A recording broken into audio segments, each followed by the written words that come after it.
Beneath the sands of Luxor, scientists found something that was perhaps never meant to be found. Over 1,000 decorated stone blocks that belonged to the ruined temple of a woman pharaoh. It got us thinking, why was this temple so brutally destroyed, and who was this woman? Her name is Hatshepsut, and she is now considered one of Egypt's greatest pharaohs, but for a long time, history almost forgot her. She ruled during the 18th dynasty, from around 1479 to 1458 BCE. She's remembered for her ambitious building projects, successful military campaigns, and flourishing trade expeditions. It turns out she was one out of 4 women to take the title of pharaoh in Egyptian history. The next woman would have to wait for 1,500 years to reign, and that woman we know as Cleopatra. The story of how Hatshepsut got to be a pharaoh is the most colorful part of this tale. As far as most dynastic rules go, it's usually men that are first in line for royal thrones. In Egypt, that was the same. That's why, when Pharaoh Thutmose I had a daughter as his firstborn, that was a big no-no as far as his succession line went. A few years later, Pharaoh Thutmose I passes away. The crown passed to Thutmose II, who ruled briefly, only to leave the throne to his infant son, Thutmose III. In this scenario, Hatshepsut was this pharaoh's stepmother. So what happened was that Hatshepsut served as advisor to her stepson, since he was too young to rule on his own. But after 7 years, she made an unprecedented move. She decided to seize power and declared herself Pharaoh of Egypt. Now this was not a simple power grab. Hatshepsut understood that if she wanted to rule, she had to present herself as a legitimate king. In a bold move, she adopted the full royal regalia, including the false beard traditionally worn by male pharaohs. She was often depicted in statues and hieroglyphs as a man, wearing the pharaoh's kilt and headdress. But this wasn't about disguising herself. Experts believe she never tried to hide her identity. Inscriptions on her statues often included feminine titles, like Daughter of Re, or grammatical structures that combined male and female terms, such as His Majesty herself. This showed that while she adopted traditional symbols of kings, she still acknowledged her true gender. But she needed to go even further. To legitimize her rule, she crafted an elaborate origin story. She claimed that the deity Amun himself had visited her mother in the form of her father, Thutmose I, and that she was his divine daughter. Now this was no small claim, since pharaohs were seen as deities on earth. By aligning herself with Amun, she strengthened her right to the throne. In temple carvings, she depicted this divine birth with Amun, presenting her as his rightful heir. These narratives weren't just mythology, they were tools, ensuring her position remained unchallenged. Hatshepsut also took a new name, Ma'at-Kari, which translates roughly to "Truth is the soul of the sun god." The word Ma'at was central to Egyptian beliefs. It represented order, justice, and divine balance. Pharaohs were expected to uphold Ma'at to ensure Egypt's stability. By calling herself Ma'at-Kari, Hatshepsut was likely reinforcing that she was a legitimate and rightful ruler. Her reign was truly great. She led Egypt into an era of peace and prosperity, launching massive building projects and restoring temples across the kingdom. Her most famous achievement was the construction of her temple at Deir el-Bahari, a pretty impressive architectural masterpiece carved into the cliffs of Luxor. Hatshepsut initiated one of the most ambitious construction projects in ancient Egyptian history, commissioning monuments, temples, and obelisks to immortalize her reign. It's argued that she continued with the construction of the Avenue of the Sphinxes, a grand road lined with statues leading to the Karnak Temple. For many, her shining architectural achievement was the towering obelisk she had carved from single pieces of granite. One of these, weighing over 320 tons, still stands today. Now, beyond building, she expanded Egypt's influence through trade. She sent an expedition to the mysterious land of Punt, believed to be modern-day Somalia or Eritrea, bringing back riches like gold, ivory, and exotic animals. Her fleet of ships sailing the Red Sea marked the first recorded trade mission of its kind, establishing economic ties that would benefit Egypt for generations. Yet, for all of her success, something strange happened after Hatshepsut passed away. Her successor, aka her stepson Thutmose III, who had been overshadowed by her rule, took a drastic step. He ordered her name to be erased from history. Her statues were defaced, her inscriptions chiseled away, and her achievements credited to other rulers. It was as if she had never existed. Some believe Thutmose III wanted to reclaim his rightful place as pharaoh, while others suggest that later rulers, uncomfortable with the idea of a female pharaoh, sought to restore traditional male dominance. The story gets even more tragic. The power struggle between stepmother and stepson continues, since, even after her passing away, Thutmose III built his own temple right next to Hatshepsut's at the Valley of the Kings. But he built his temple with one deliberate modification. His monument was built 11 feet higher than hers. Mind you that this was no accident, it was a symbolic statement. He wanted to overshadow her legacy. But history had other plans. Hatshepsut's legacy started to be rediscovered in the 19th century, and it was only through careful archaeological investigation that her reign was properly recognized. Today, Hatshepsut is remembered as one of Egypt's greatest pharaohs. Her reign, once erased, has been reconstructed through constant archaeological discoveries, proving that her power and influence could not be so easily forgotten. Her resting place had been hidden in plain sight, her body removed from its original chamber in an effort to erase her from history. This final piece of evidence cemented her legacy, proving that even attempts to erase a pharaoh could not really do it. Hatshepsut's grand temple, Userref, was a stunning architectural feat, designed to immortalize her reign and solidify her divine connection to Amun. But after her death, her successor, Thutmose III, launched that calculated effort to erase her legacy, and parts of her temple were dismantled. Historians still debate why. Was it a dynastic power move, an attempt to restore traditional male rule, or a bid to strengthen Thutmose III's claim to the throne? Maybe he was just a jerk. Whatever the reason, the destruction wasn't immediate. It happened decades after her death, suggesting it might not have been a personal revenge but a broader political strategy. Yet, despite these efforts, her temple endures, and so does her story, a defiant echo of Egypt's first great female pharaoh. Let's travel through space and time to another place. Dahshur, Egypt, is known to be home to several resting places of people from ancient Egypt. In the year 2017, scientists uncovered a long-lost pyramid. They quickly called the Ministry of Tourism and Antiquities because they suspected it was going to be a big deal. Unlike most pyramids that were found in the area, this one was completely sealed. Lifting the capstone was a delicate process. When they finally managed to open the pyramid, they expected to find an undisturbed chamber. Instead, it was chaos. The place had been looted, and the personal items of the person that had passed away were scattered all over. But in the middle of the wreckage, they found a chest. Using the latest scanning technology, they managed to read the damaged hieroglyphs on its surface. What they found was unbelievable. The name inscribed there was as clear as day: Princess Hatshepsut. Ooh. The discovery made in 2017 also opened up a lot of questions. After further analysis, scientists discovered the remains belonged to another Hatshepsut. It belonged to a princess that lived during Egypt's 13th dynasty. The fact that her resting place had been looted before it was sealed made scientists wonder, were these ancient people trying to hide something about this public figure? And why is there almost no record about her in ancient Egyptian history? Ooh, stay tuned. One of the most unexplored and mysterious places on Earth is located in plain sight. It's one of the most majestic monuments of humankind. The wonder of the ancient world hides a secret that scientists and archaeologists still can't solve. This is the Great Sphinx of Giza in Egypt.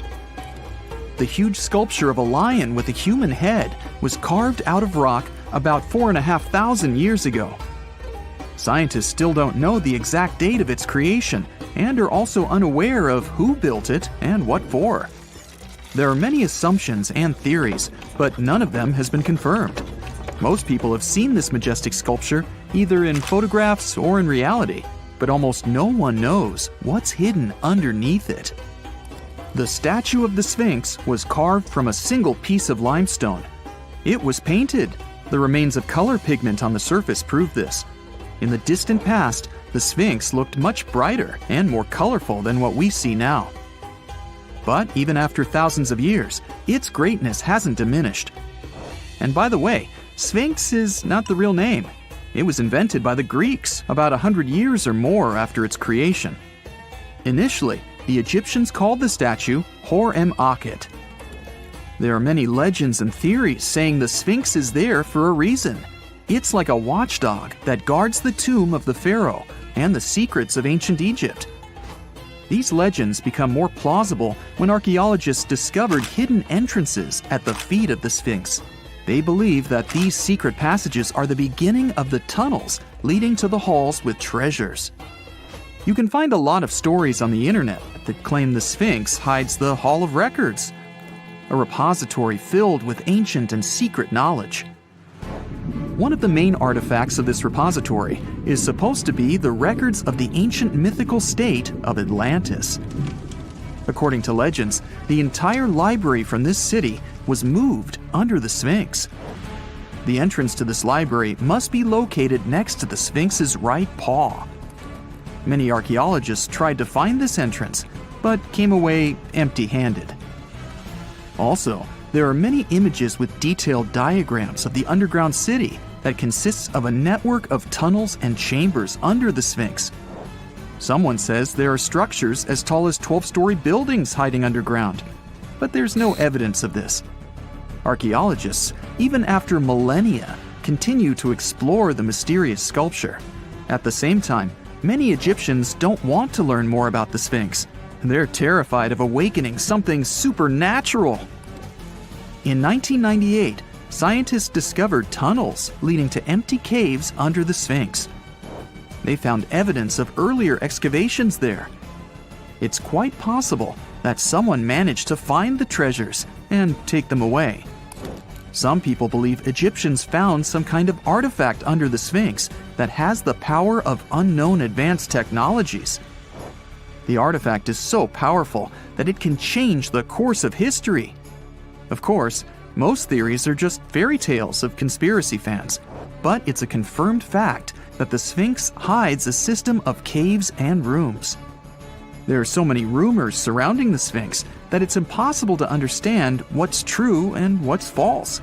In any case, it's difficult and dangerous to study the sculpture because active excavations can destroy it.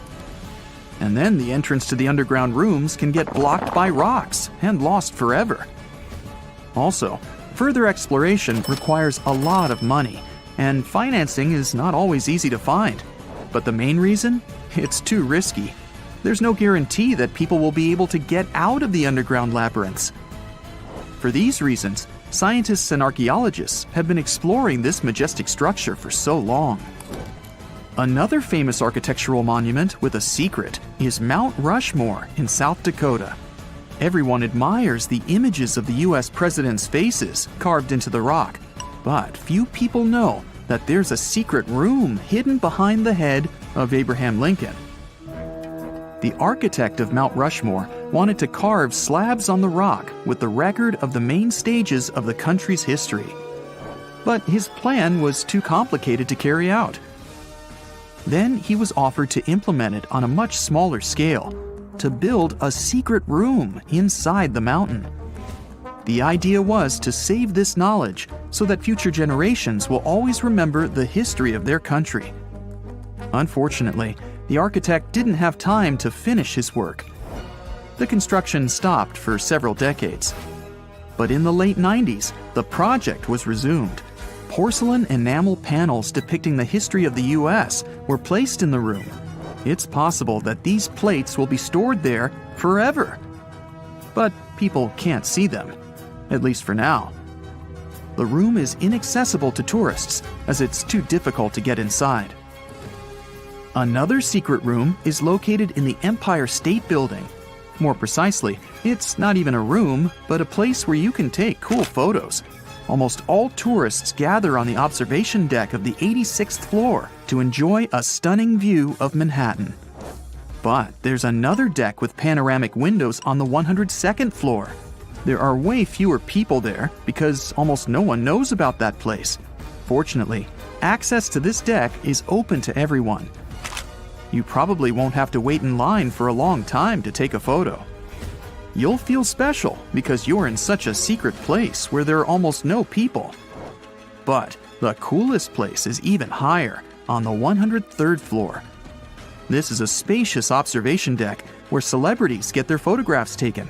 It's not a public place, but if you know the right people, you can get there. There are almost no security measures on the site. Only a low ledge between you and an abyss. That's why crowds of people are forbidden from coming here. It's not so easy to get there, and you're unlikely to succeed without a guide. First, you need to choose the right elevator that will take you there.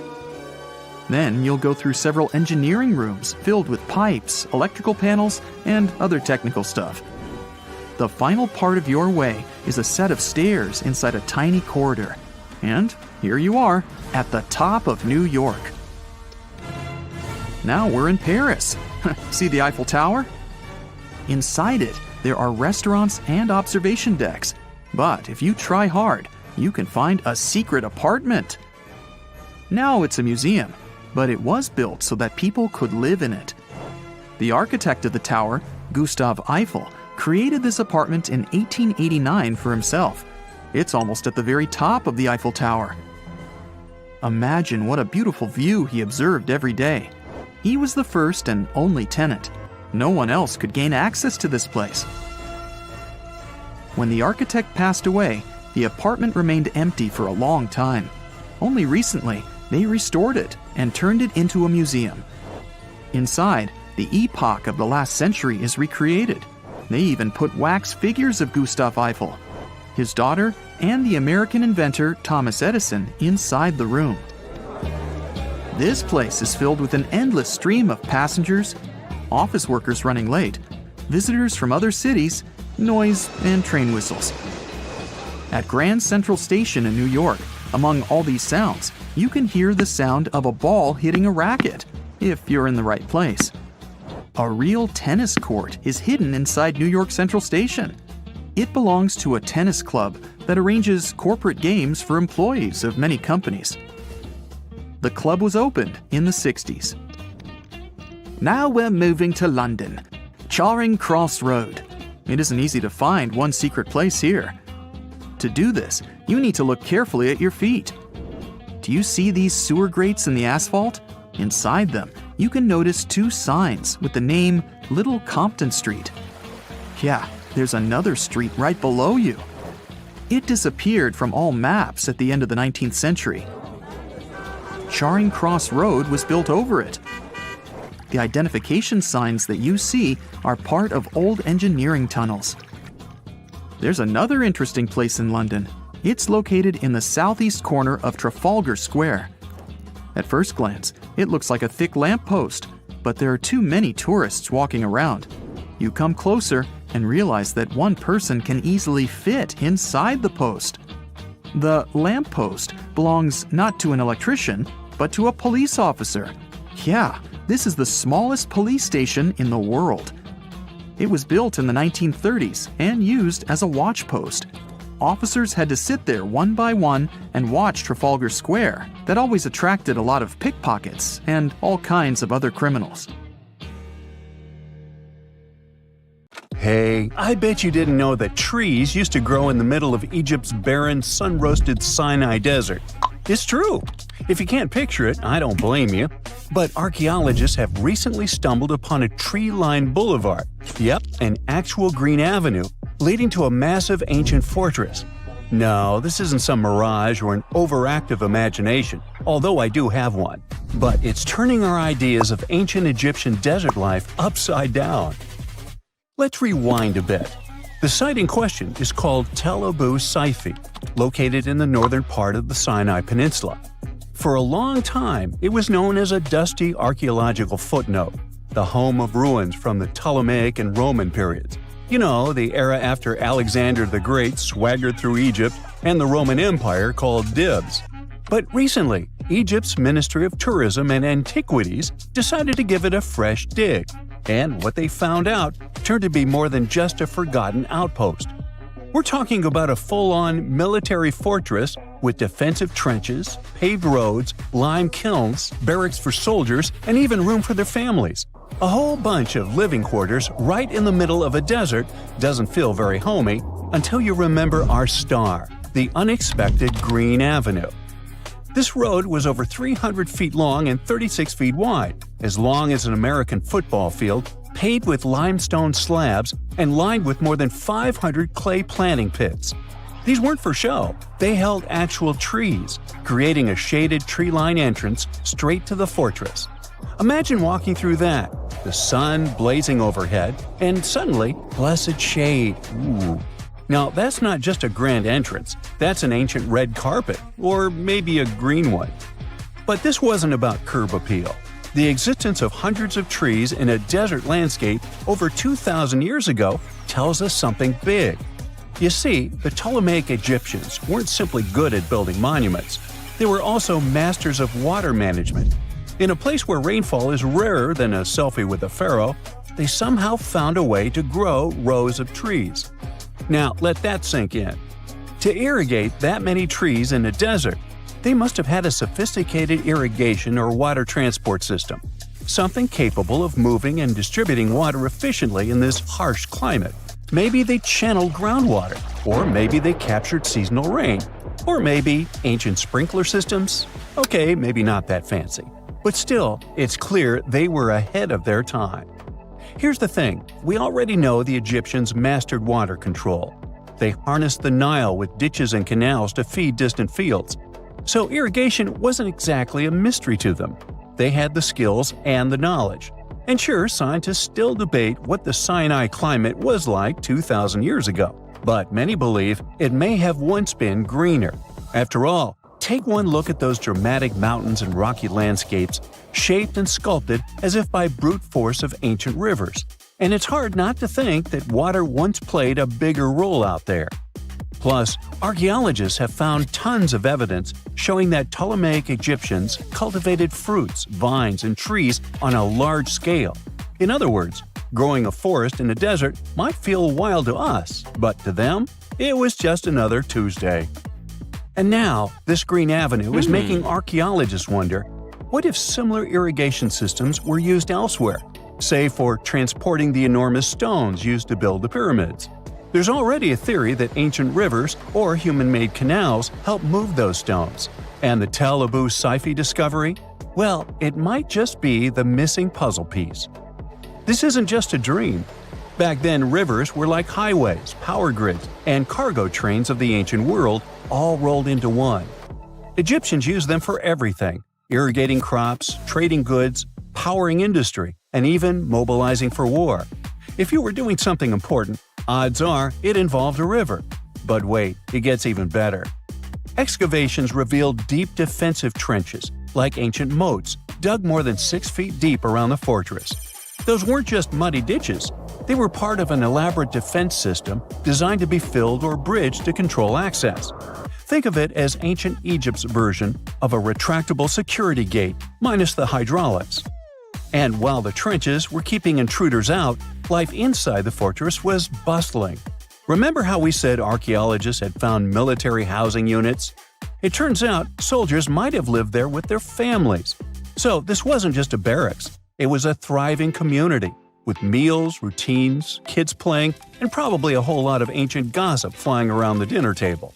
In addition to all the military stuff, researchers found 4 massive lime kilns used to produce quicklime, an essential ingredient for making construction mortar. These kilns are a big deal because they suggest that during the later Roman period, Tel Abu Saifi turned into an industrial hub. It was like the Home Depot of ancient Egypt, churning out materials to build and repair buildings. But here's where the plot thickens. Underneath all of this, beneath the roads, the trenches, the kilns, archaeologists found the corners of an even older structure, a mystery building. Could it be the remains of a third, much older fortress? or an ancient cemetery or lost city? Nobody knows yet, but one thing's clear: this story isn't over. Honestly, this might be the coolest archaeological cliffhanger of the decade. So, what does this all mean? Well, for starters, it challenges everything we assumed about desert life in ancient Egypt.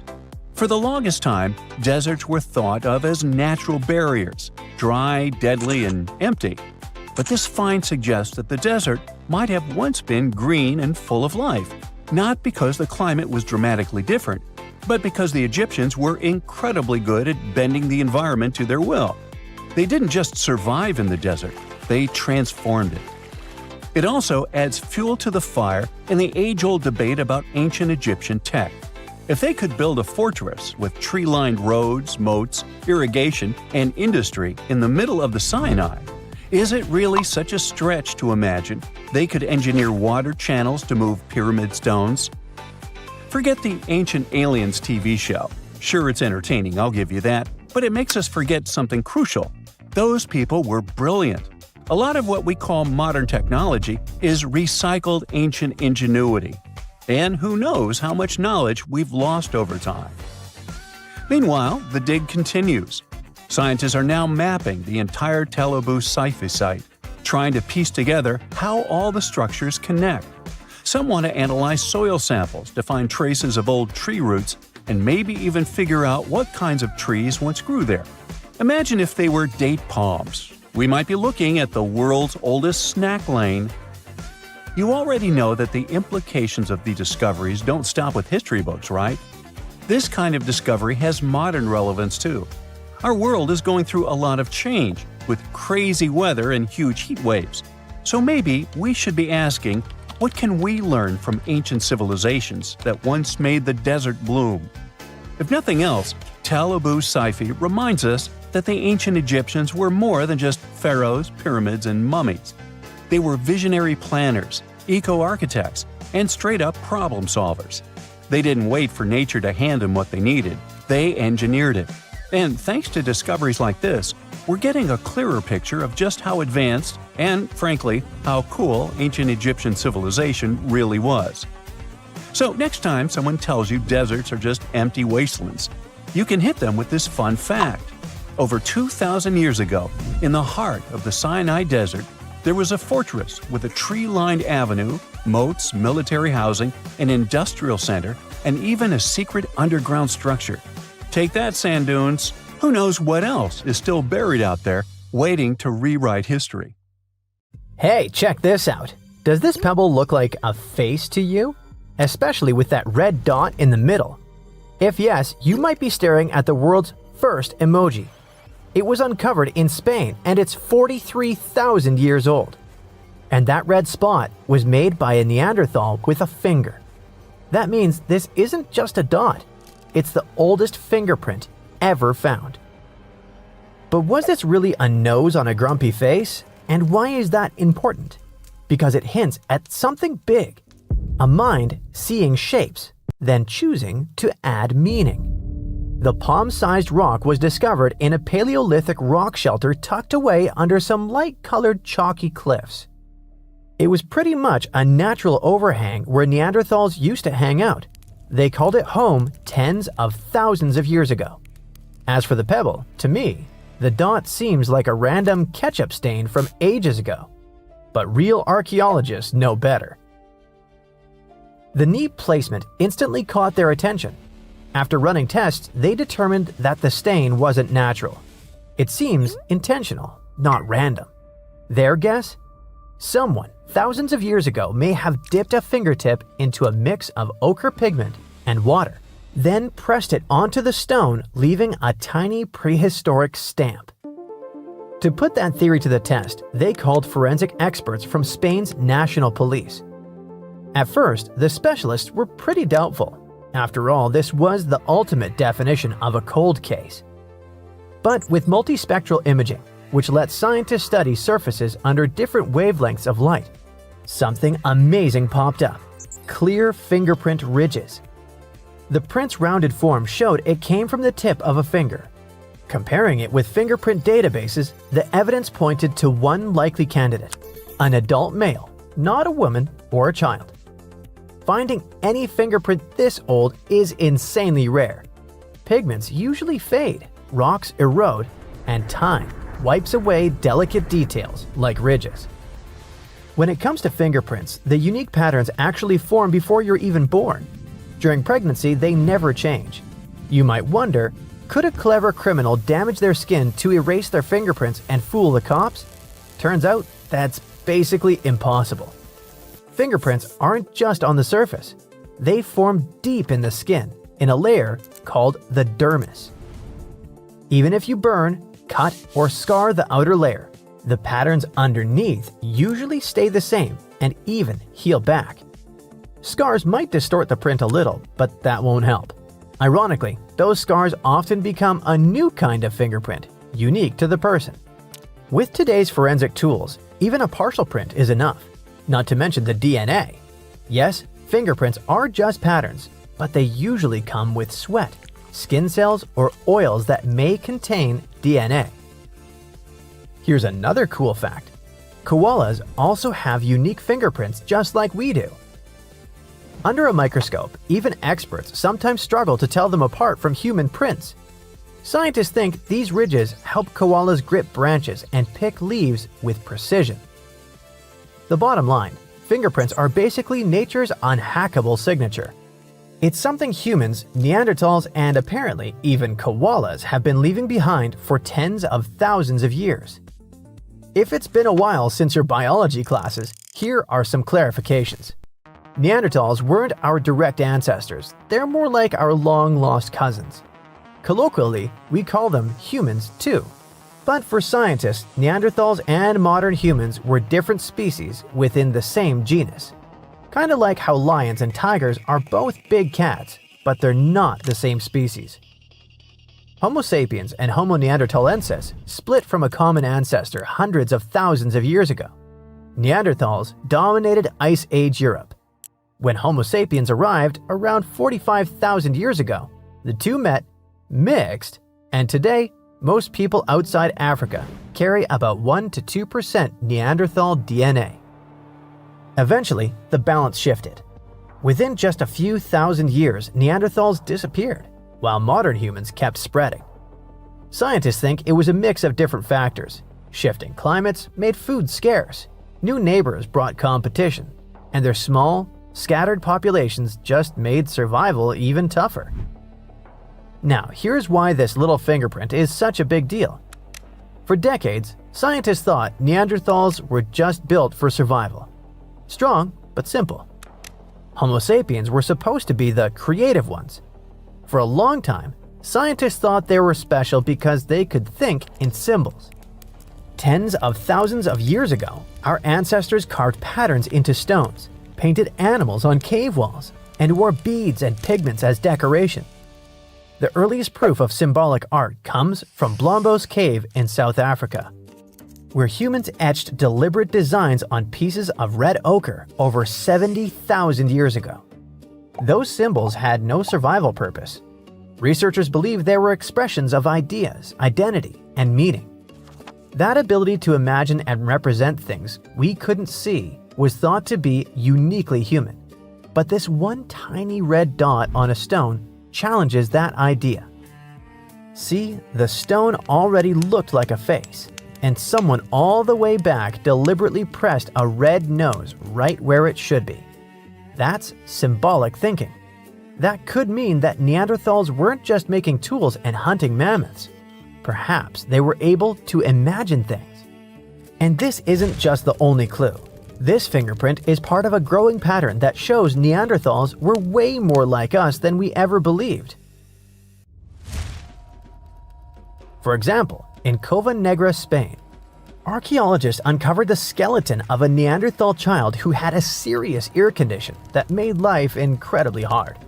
However, the little one lived to be around 6 years old. Now, remember, this was the Ice Age.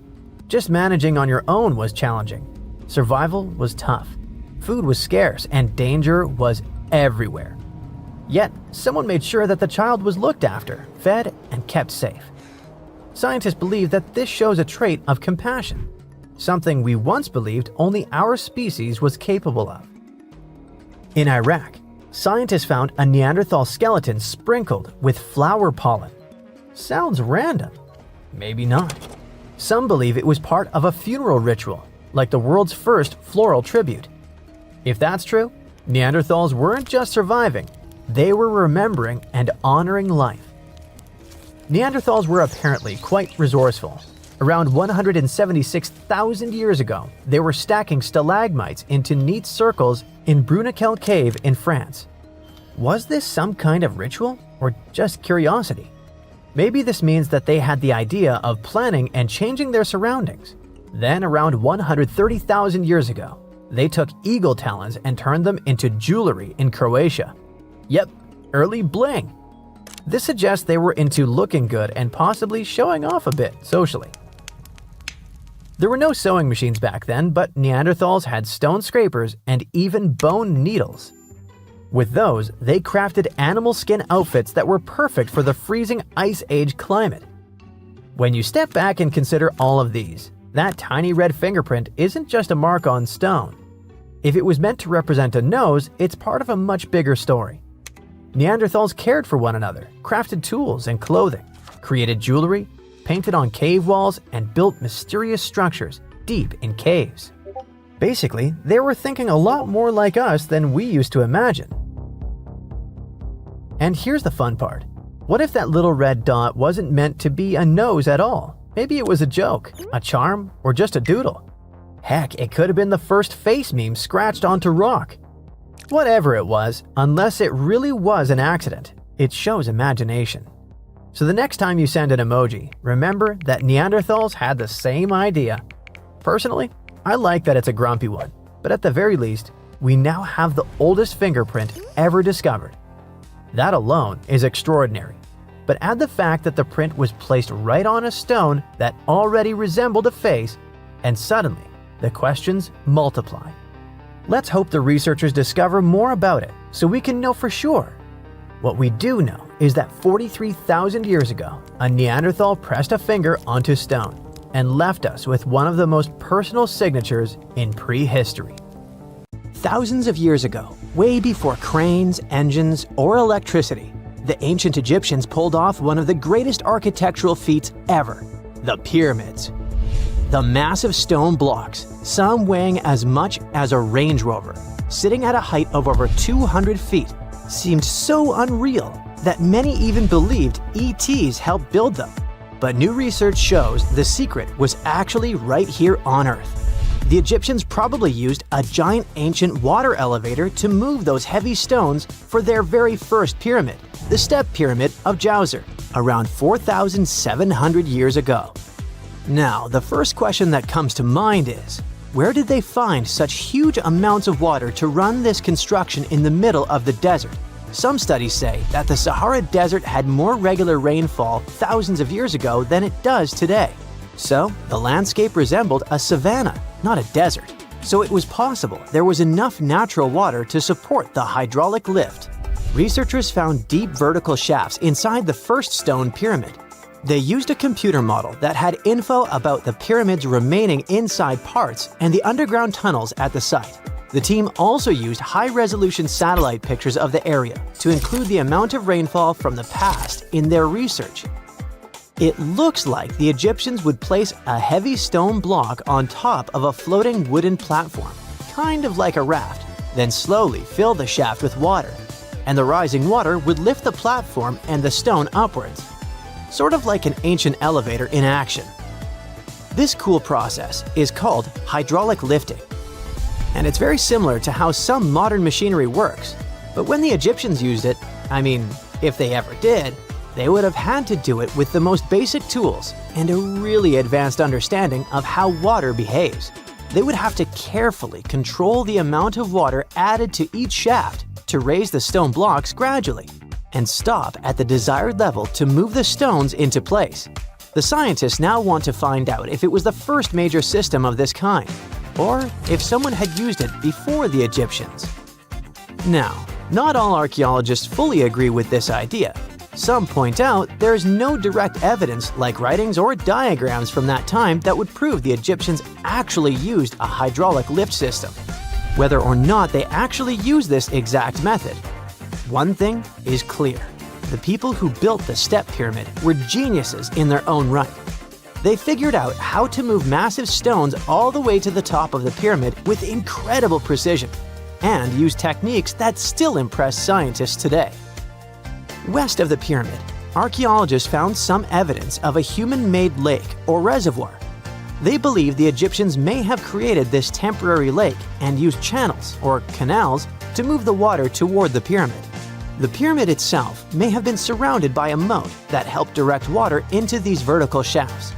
There's even an enormous stone structure nearby, which could have acted like a dam. It stored and filtered water in the amounts they needed.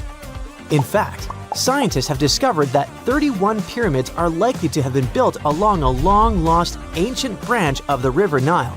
It is now hidden under desert and farmland.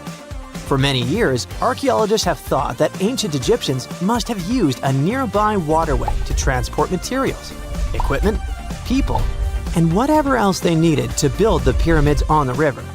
But up until recently, they weren't certain of the location, shape, size, or proximity of this waterway to the site of the pyramids. They used radar satellite imagery, historical maps, geophysical surveys, and sediment coring to map the river branch. The scientists believe that a huge drought and sandstorms buried it thousands of years ago. They managed to go below the surface of the sand and get images of some hidden features, thanks to radar technology.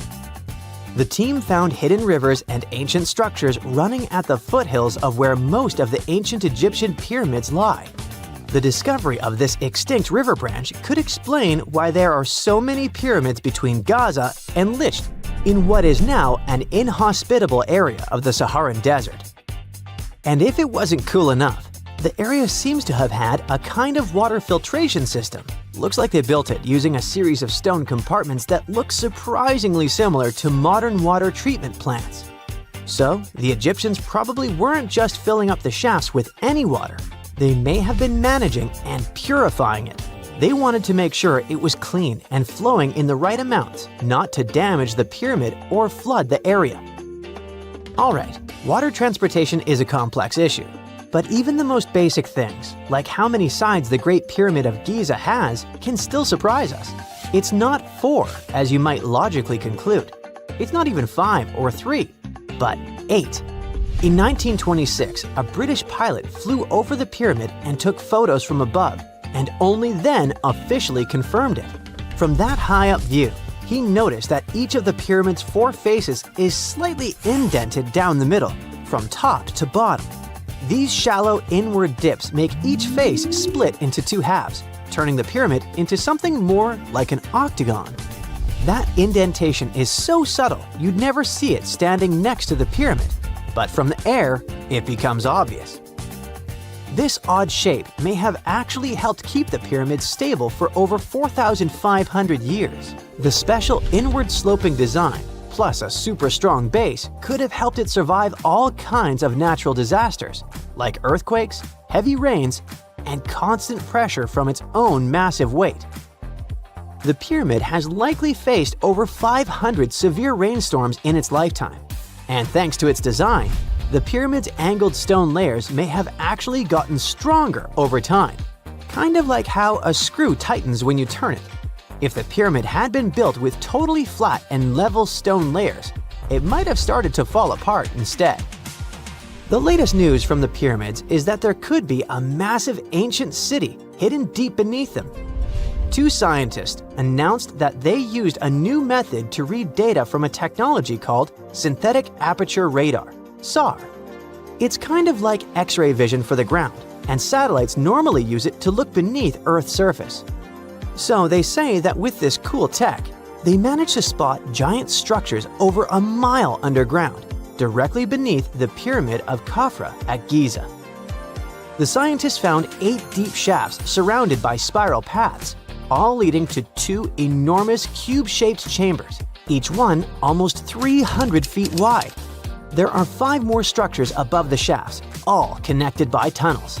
All this might be part of a prehistoric underground city or even an ancient power station. The idea isn't new. A long time ago, the ancient Greek historian Herodotus already talked about hidden chambers under the pyramids. During the Middle Ages and the Renaissance, similar rumors popped up again. Then, in the 20th century, an American psychic claimed there was a hall of records buried under Giza. This new case is different because the people who announced it have real scientific backgrounds, hold doctorates, and claim to have invented a new type of scanning method. But still, many experts are skeptical about this finding. No one has officially proved or tested this new technology that they rely on. They base their reconstructions on imaginative guesses and not hard evidence. And most importantly, the claims don't fit with what archaeologists already know about the area from actual excavations. So until there's solid, peer-reviewed evidence, the idea of a lost city under the pyramids will remain just an idea. There are countless doors all over the world that haven't been opened for decades, and even centuries. The question is why? It seems that nowadays you can open any door you want. The truth is that some doors were sealed for a grave reason. And so far, nobody has found out what treasures and mysteries they hide. Here are 4 doors that keep their secrets all too well. The Taj Mahal. First up, we've got the Taj Mahal in India, one of the most romantic places in the world. Shah Jahan commissioned it in 1631 and dedicated it to his 3rd wife, who he loved like crazy. They were married for 19 years and had a whopping 14 kids together. But unfortunately, she passed away while giving birth to their last baby. Shah Jahan was heartbroken and decided to build an epic tomb to remember her by. The construction took a whopping 20 years to finish. The building has quite an interesting layout. The design is super unusual with these 4 massive 130-foot tall minarets that stand on the corners of a huge platform. They're not just there for looks. Back in the 17th century, architects were having some serious issues with buildings collapsing under their own weight. So the chief architect of the Taj Mahal made sure to place those minarets as far away from the tomb as possible. And he even tilted them in a way so that if they did fall, they wouldn't wreck the rest of the Taj Mahal. Talk about planning ahead. The Taj Mahal is hiding some crazy secrets. There are sealed rooms all over the place that nobody is allowed to enter. And if you check out photos of the building from the riverside, you can spot 2 basements. But guess what? They're sealed up too. Nobody knows what's inside or why they've been locked up since the time of Shah Jahan. Apparently, there's a good reason why those rooms are off limits. Some researchers think that they were built using marble, which turns into a different substance called calcium carbonate if it's exposed to carbon dioxide. And when that happens, little bits of marble start chipping off like crazy. To make matters worse, there's no air flowing into these rooms. That means that if too much CO2 builds up in the basement, the 4 minarets could collapse. But wait, there's more. Some people think that the body of Shah Jahan's wife can be found in one of these sealed-up rooms in pristine condition. Why not? Who knows what the mysterious rooms might keep? The Great Sphinx of Giza. The Great Sphinx of Giza is shrouded in mystery. It's not just the largest monolith statue in the world, but it's also a hybrid creature with a woman's head and a lion's body that originates from Egyptian and Greek mythology. It's also very ancient. It's estimated to be around 4,500 years old. The construction of this marvel took about 3 years and required 100 workers, who were not slaves and were treated with delicacies like sheep and goat meat. It is also thought that it used to be much more massive than it is now. Archaeologists found huge stone blocks and abandoned toolkits near the site. However, the real secrets of the Sphinx lie underground, near its paws. A group of scientists used a seismograph to detect 2 hidden chambers beneath the Sphinx's paws. Some people think that these rooms might be the legendary Hall of Records, which holds ancient scrolls revealing the secrets of the universe. I mean, that's way cooler than any library I've ever been to. Rumor has it that the Egyptians even had info on Atlantis stashed down there, which is like a super old version of a conspiracy theory. Unfortunately, we can't go on an adventure to check it out just yet. The chambers presumably have 2 entrances, but both remain sealed. The researchers haven't yet received the green light to check out their theory. Let's hope they won't keep us in suspense forever. Sri Padmanabhaswamy Temple. This temple is located in the beautiful state of Kerala in India. This temple is famous for more than just its breathtaking beauty. Underneath the temple there are 6 vaults, creatively named A, B, C, D, E, and F. The enormous iron doors to these chambers add to the mystery of what's behind them. A few years back, the authorities decided to open these vaults to the world, but it wasn't an easy task. You can't just open the doors and enter the vaults. It required a lot of work. It took them a while, but finally, in 2011, they opened 5 of the 6 chambers. And guess what they found? Tons of treasure. Bags of gold, precious gemstones, and priceless diamond jewelry. The estimated worth of everything found in the vaults is a whopping $1 trillion. It's like the temple was the real-life inspiration for Aladdin's Cave of Wonders. But wait, I said 5 of the 6. What happened to the last one? Vault B has remained closed, but not for lack of trying. They simply didn't manage to open it. There is even a belief that it's fatally cursed. Legend says that only a saint or sage can break the curse by chanting a specific mantra. But no one has been able to do this yet, presumably because we don't have saints or sages at our disposal. There is also rumor that in the 30s some temple invaders tried to enter Vault B to do some good old looting. But they never reached their target.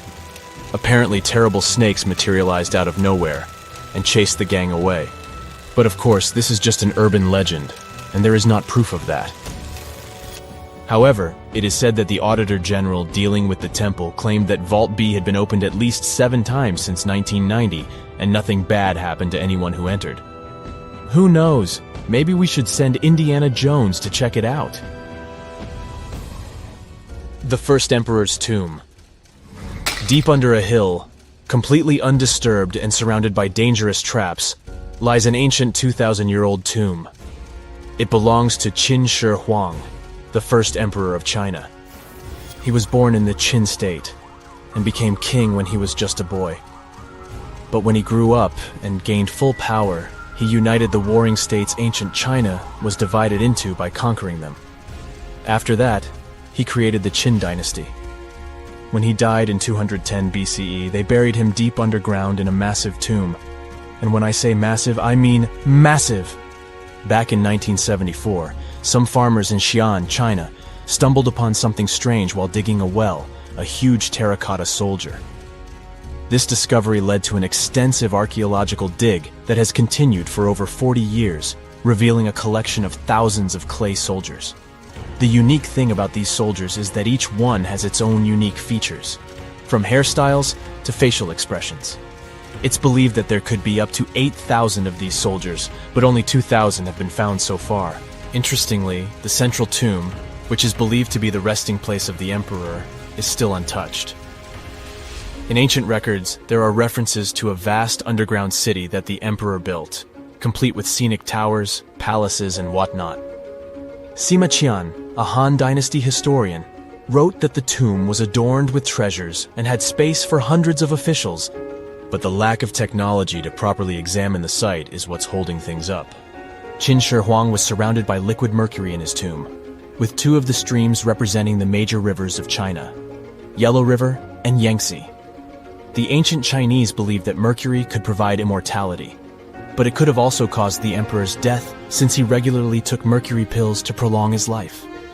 The dangerous levels of mercury contamination in the soil near the tomb are the main reason why scientists are reluctant to explore it. It could be very dangerous both for people and for the environment. Now, if I had to choose which door to open, I'd probably go for the one that doesn't lead to a tomb surrounded by poisonous mercury. Call me crazy, but I'd like to avoid any potential health hazards.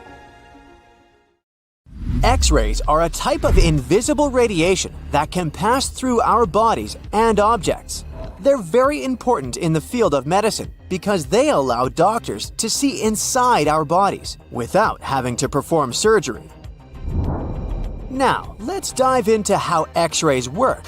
They're a kind of electromagnetic radiation, just like light or radio waves. However, they have much higher energy than light, which makes them able to go through objects that light cannot. Imagine you have a powerful flashlight. If you try to shine it through a wall, the light won't go through because the wall is too thick. But these rays have enough energy to go through walls and even our bodies. The discovery of X-rays happened by accident in the late 19th century. A scientist was experimenting with cathode rays, which are a type of radiation. He was working in his lab and noticed that a nearby fluorescent screen started to glow, even though it was not directly exposed to the cathode rays. He realized that something invisible was causing the fluorescence, and he named it X-ray, because X is the mathematical symbol for something unknown. He continued experimenting with such rays and discovered that they could pass through many objects, like flesh and bones, but not through denser materials like metal. He also found that X-rays could create images on photographic plates, just like a camera takes pictures. The way this works is quite fascinating. Imagine you're standing in front of a bright light and you hold your hand in front of your face. Your hand blocks the light and you can't see through it. But if you place a sheet of tissue paper in front of your hand, some light will pass through, and you'll be able to see the outline of your hand. X-rays work in a similar way. When a doctor wants to take an X-ray of a part of your body, they will ask you to stand or lie down next to a machine. This device has a special plate that can capture the image. Let's say the doctor wants to further examine your arm.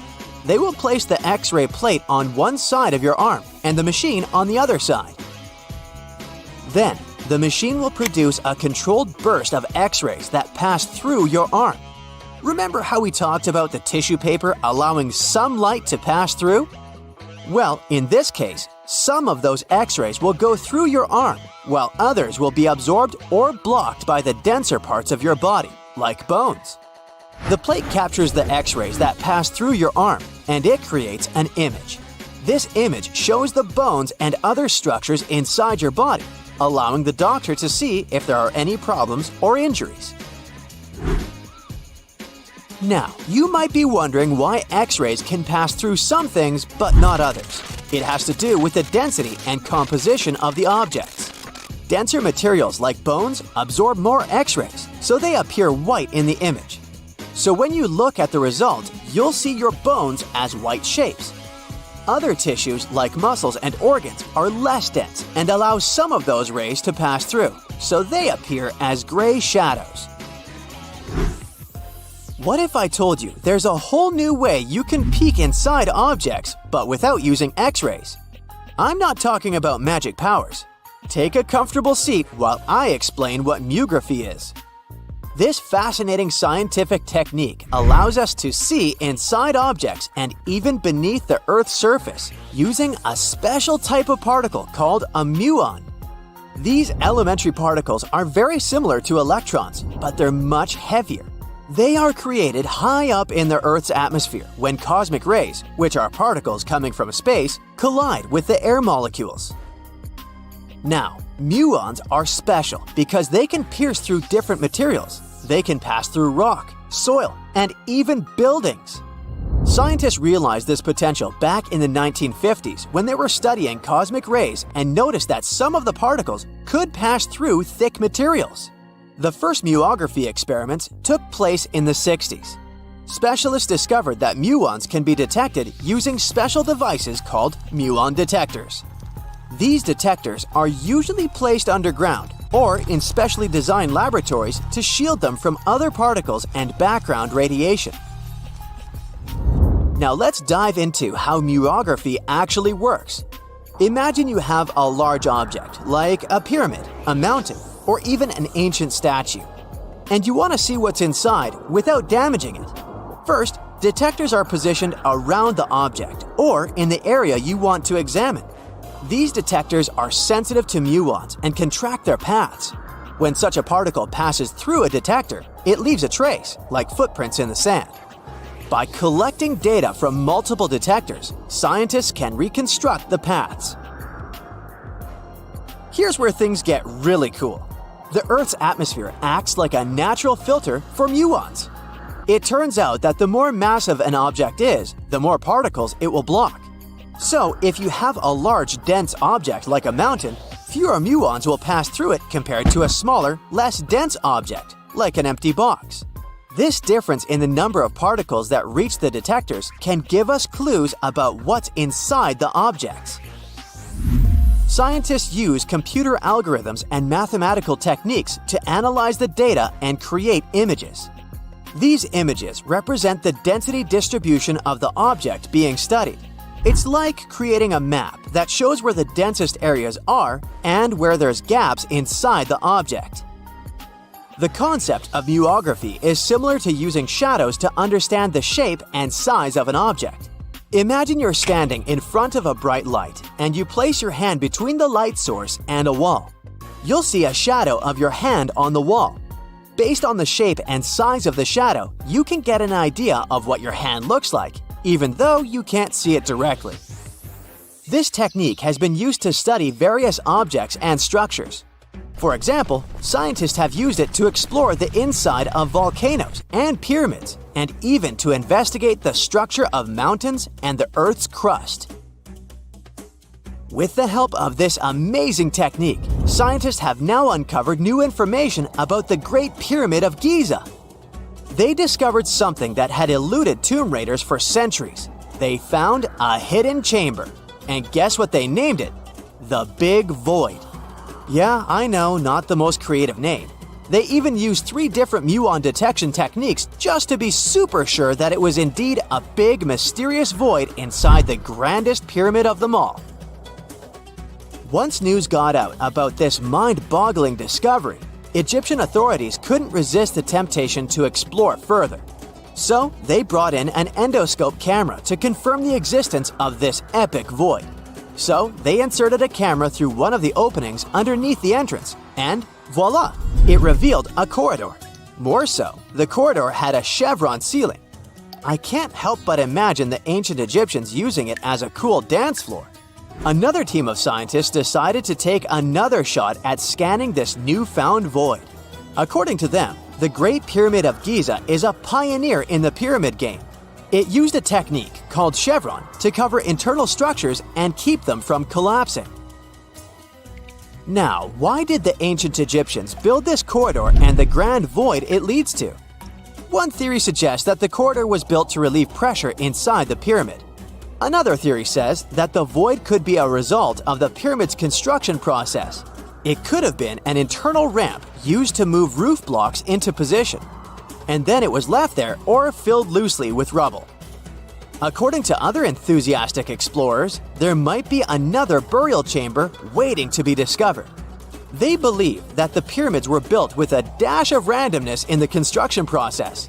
As the builders worked their magic, they realized that some chambers wouldn't be able to handle the weight of a majestic sarcophagus.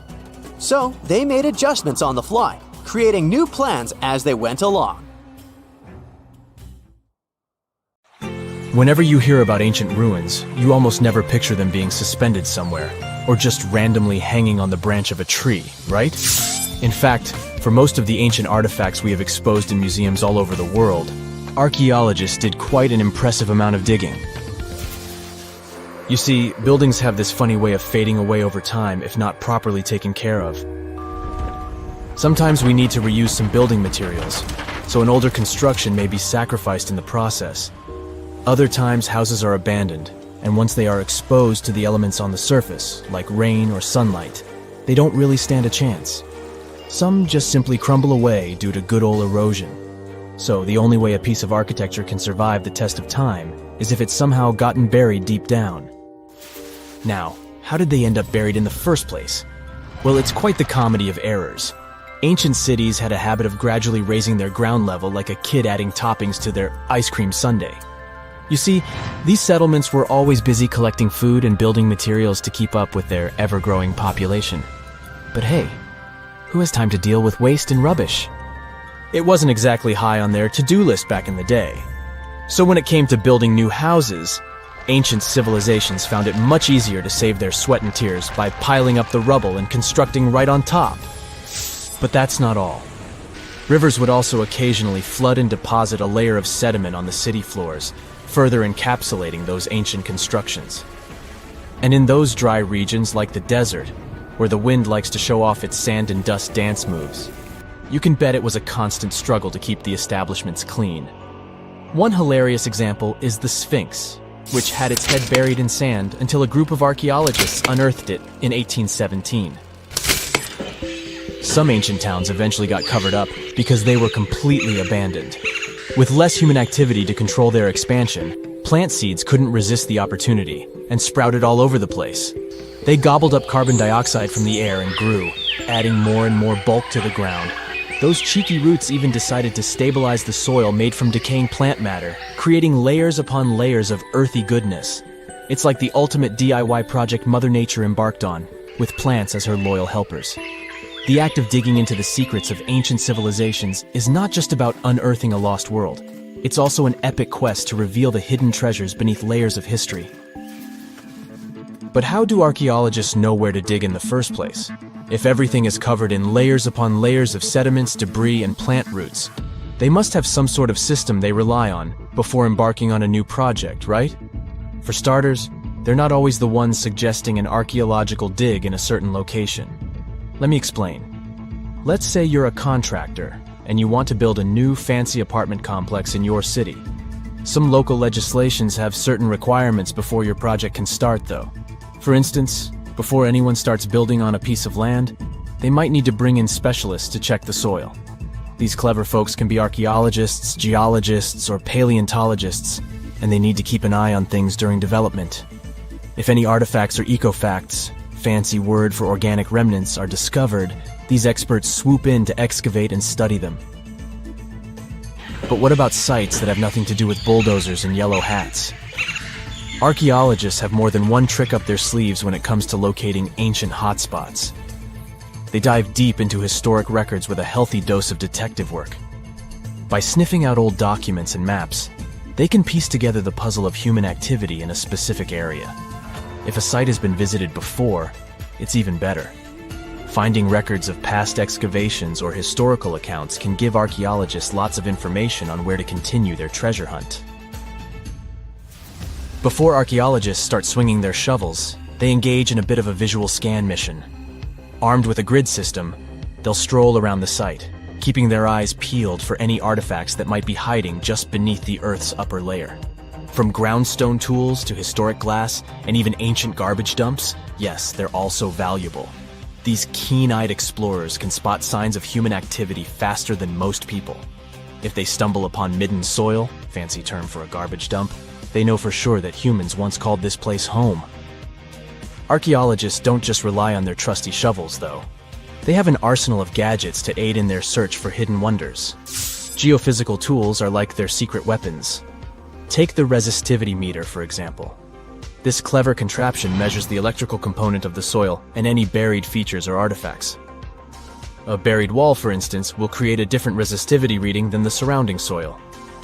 Magnetometers and ground-penetrating radar work in similar ways, showcasing potential hints of ancient treasures in the soil. And who could forget our trusty old friend, the GPS?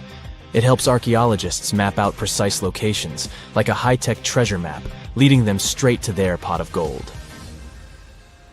Care to virtually visit some of the most important archaeological sites in the world? Well, follow me. In the United Kingdom, for instance, you'll find this interesting place called Stonehenge. It's one of many henges scattered around, but this one really takes the cake. Picture this: massive ancient stones standing tall and proud, arranged in a funky outer ring and an inner horseshoe, with some smaller stones thrown in for good measure. And guess what? These amazing stones have been around for over 5,000 years. Talk about a serious case of rock-solid longevity. Now, here's where it gets interesting. According to local folklore, the legendary wizard Merlin whipped out his magic wand and poof! He teleported these massive stones all the way from Ireland. Apparently, some giants had assembled them there, but Merlin decided they would look much better at their new location. Others think it's just the ruined remains of an old Roman spiritual edifice. These amazing structures were built by our Bronze Age ancestors. With their simple tools and limited tech, they managed to create this monumental masterpiece. Impressive, right? Unfortunately, there's still so much we don't know about this area. Stonehenge's initial purpose remains a mystery to this day. Sure, there are lots of theories, but scientists have yet to agree on the subject. However, we do know that it's perfectly aligned to catch the sunrise during the summer and winter solstices. The ancient city of Pompeii is an equally amazing archaeological site. Picture this: Mount Vesuvius, a notorious troublemaker, decided to throw a volcanic tantrum and completely covered this ancient Roman city. It turned it into a time capsule, located outside present-day Naples in Italy. Fast forward to the year 1748, when a bunch of adventurous explorers stumbled upon Pompeii. Lo and behold, they discovered a treasure trove of well-preserved goodies: streets, houses, food. Probably a bit stale by then. Blingy jewelry, fancy sculptures, colorful frescoes, everyday household items, and even animal and human remains. It was like an epic archaeological party. From the looks of it, Pompeii had it all. Fancy houses and villas, a massive 20,000-seat arena, cute little artisan shops, hangouts like taverns. And let's not forget the saucy spots like those luxurious bathhouses for some intense pampering. There's also the sanctuary of Apollo, where people used to gather for their daily dose of worship. And of course, the bustling heart of the city, the Forum of Pompeii, where all the cool people used to hang out. And guess what? Pompeii is so cool that it made it to UNESCO's World Heritage List back in 1997. That's like the ultimate Hall of Fame for historical awesomeness. It also includes many other famous buildings and sites, like the Taj Mahal in India and the Acropolis of Athens in Greece. If there's a question that still baffles archaeologists to this day, it's this one. How did the ancient Egyptians build those magnificent pyramids? As far as we know today, their resources were quite limited, especially in terms of tools and building materials. We still don't have a fully satisfying answer, but hey, we've got some pretty amazing theories worth considering. The leading contender among these theories involves the clever Egyptians employing a sneaky strategy. Now picture this. They constructed a slanted and curving mound made of bricks, earth, and sand encircling the pyramid to be.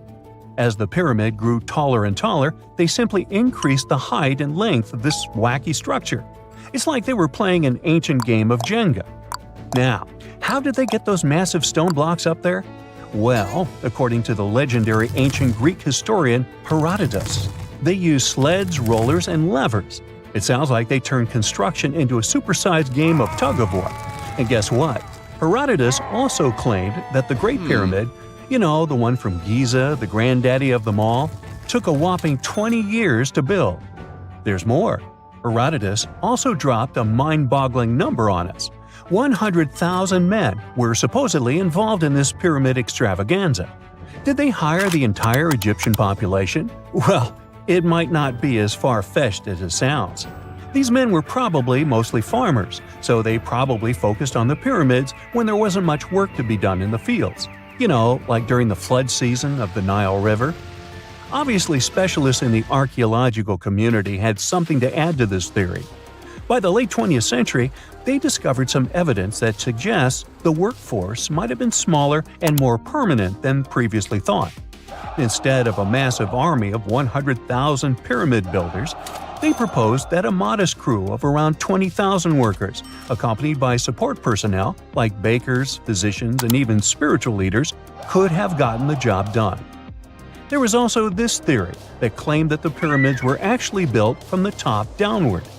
It suggested that these colossal structures were nothing more than isolated hills used as quarries. The stones were supposedly drawn from these hills, and over time, competing engineers took charge and transformed them into the iconic pyramids we know today. Now, before you dismiss this theory as a wild fantasy, some folks thought it wasn't completely crazy. After all, there are instances where isolated hills exist, so maybe this theory had a tiny glimmer of truth. Whether it involved ramp building or ingenious work schedules, one thing is clear. Those pyramids have definitely left their mark on history and on our imaginations. Now, speaking of ancient Egyptian mysteries, there's this gigantic unfinished obelisk sitting in ancient Egypt, and scientists are trying to figure out how it was shaped. Now, some people suggest that our industrious ancestors used handheld pounders to get the job done. One expert has a different take on the matter, though. He argues that if we take a closer look at the pattern left behind by the shaping tool, we'll notice something peculiar. The walls of the trenches surrounding the obelisk display a neat and even pattern, which is pretty unlikely if they were pounded away by mere mortal hands. According to this expert, Those horizontal striations are usually the result of a tool that takes breaks while removing material, leaving its mark on the surface. But wait, there's more. Imagine the tool being rocked back and forth against the trench walls, clearing away the waste to keep the trench from narrowing. Well, in that case, the tool might have left some funky horizontal striations where it was pressed against the sidewall. This sounds like some fancy technology at play, don't you think? And guess what?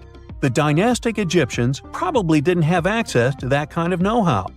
Another famous Egyptologist from way back also uncovered a bunch of core drills during his adventures. Although the actual drill bits are missing, his collection houses these particular core remnants made of limestone, alabaster, and even granite. These constructions aren't the only amazing thing the ancient Egyptians left behind, though. As it turns out, the Egyptians were the genius minds behind the creation of the handheld mirror. Yeah, that little mirror you use every day to check yourself out. But here's the twist. These mirrors are like pieces of art. They were decorated with inscriptions and figures. But that's not all. The Egyptians had a serious concern with their appearance. They knew the importance of personal hygiene and looking fabulous. So, in their quest for pearly whites, they invented toothbrushes and toothpaste. Dental problems were pretty common back then, and their smiles weren't exactly all white. Dentistry wasn't their strongest suit, you see. Maybe their minds were distracted by all that pyramid building. So that doesn't mean those ancient toothpaste recipes weren't amazing. One delightful concoction included rock salt, mint, dried iris petals, and pepper. Some brave dentists in the 21st century tried it out, and it worked pretty well. Ground-up ash was also used in another recipe to create a tooth cleansing paste. Mint was missing, so that didn't do much for their breath. That's when the genius Egyptians came up with the world's first breath mints. They made tablets from heated spices like cinnamon, and they mixed it with honey. Now, let's shift gears to home decor, Egyptian style. They surely took ornamentation to the next level. While the concept of decorating furniture started in Mesopotamia, the Egyptians cranked it up a notch. They went all out with different colors of ink and even developed various weights of paper. Oh, and let's not forget about those cute little area rugs we all have in our homes today. Guess who came up with the idea? Yep, the Egyptians. They used the versatile papyrus plant to make those cozy rugs. And speaking of trends, the Egyptians loved their knickknacks. They had an assortment of small figurines in the shapes of cats, dogs, and people. These statues were made from various materials, like simple sun-dried mud to the ultimate bling of gold. It all depended on how loaded you were. The Egyptians were also all about farming, and they knew that clean water was crucial for their crops and animals. That's why they came up with some nifty inventions and techniques to make sure their land was fertile and their plants were happy.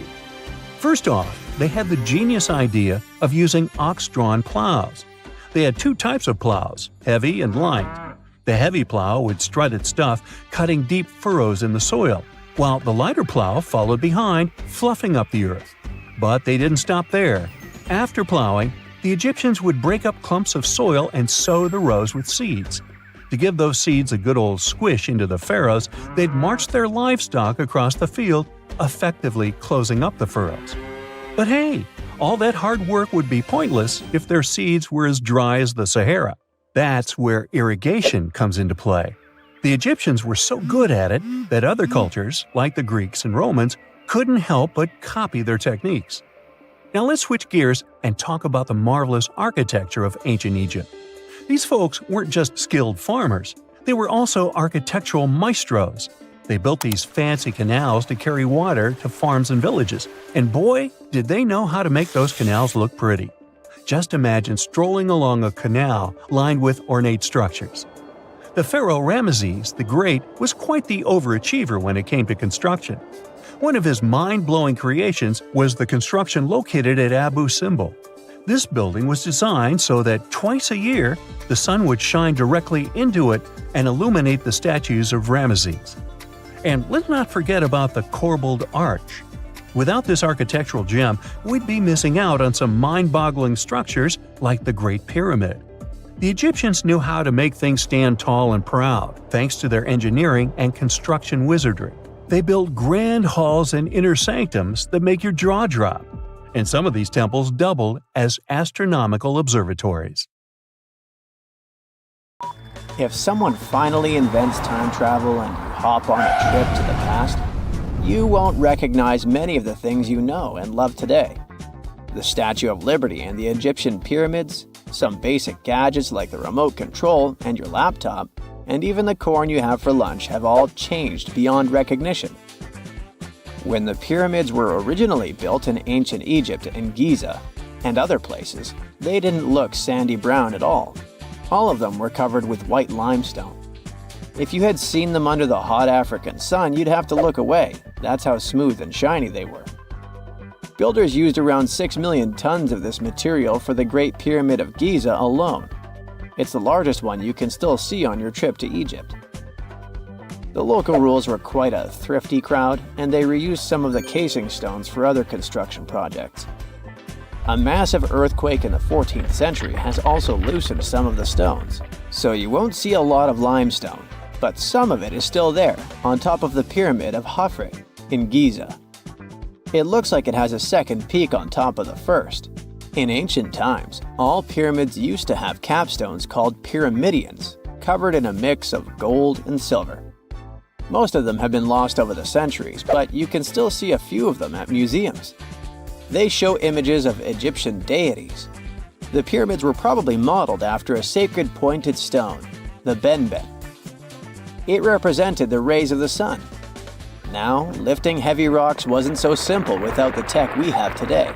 I guess you'll agree with me if you helped your friends move at least once, and they made you carry the couch. But those smart Egyptians of the past thought of that and chose the pyramid shape. It lets the weight distribute evenly throughout the whole thing. The Statue of Liberty has also had a major makeover since it was first unveiled in 1886. Believe it or not, it used to be a shiny brown color, just like a penny. 20 years later, it changed its color to green. It wasn't a fashion statement, but a chemical reaction.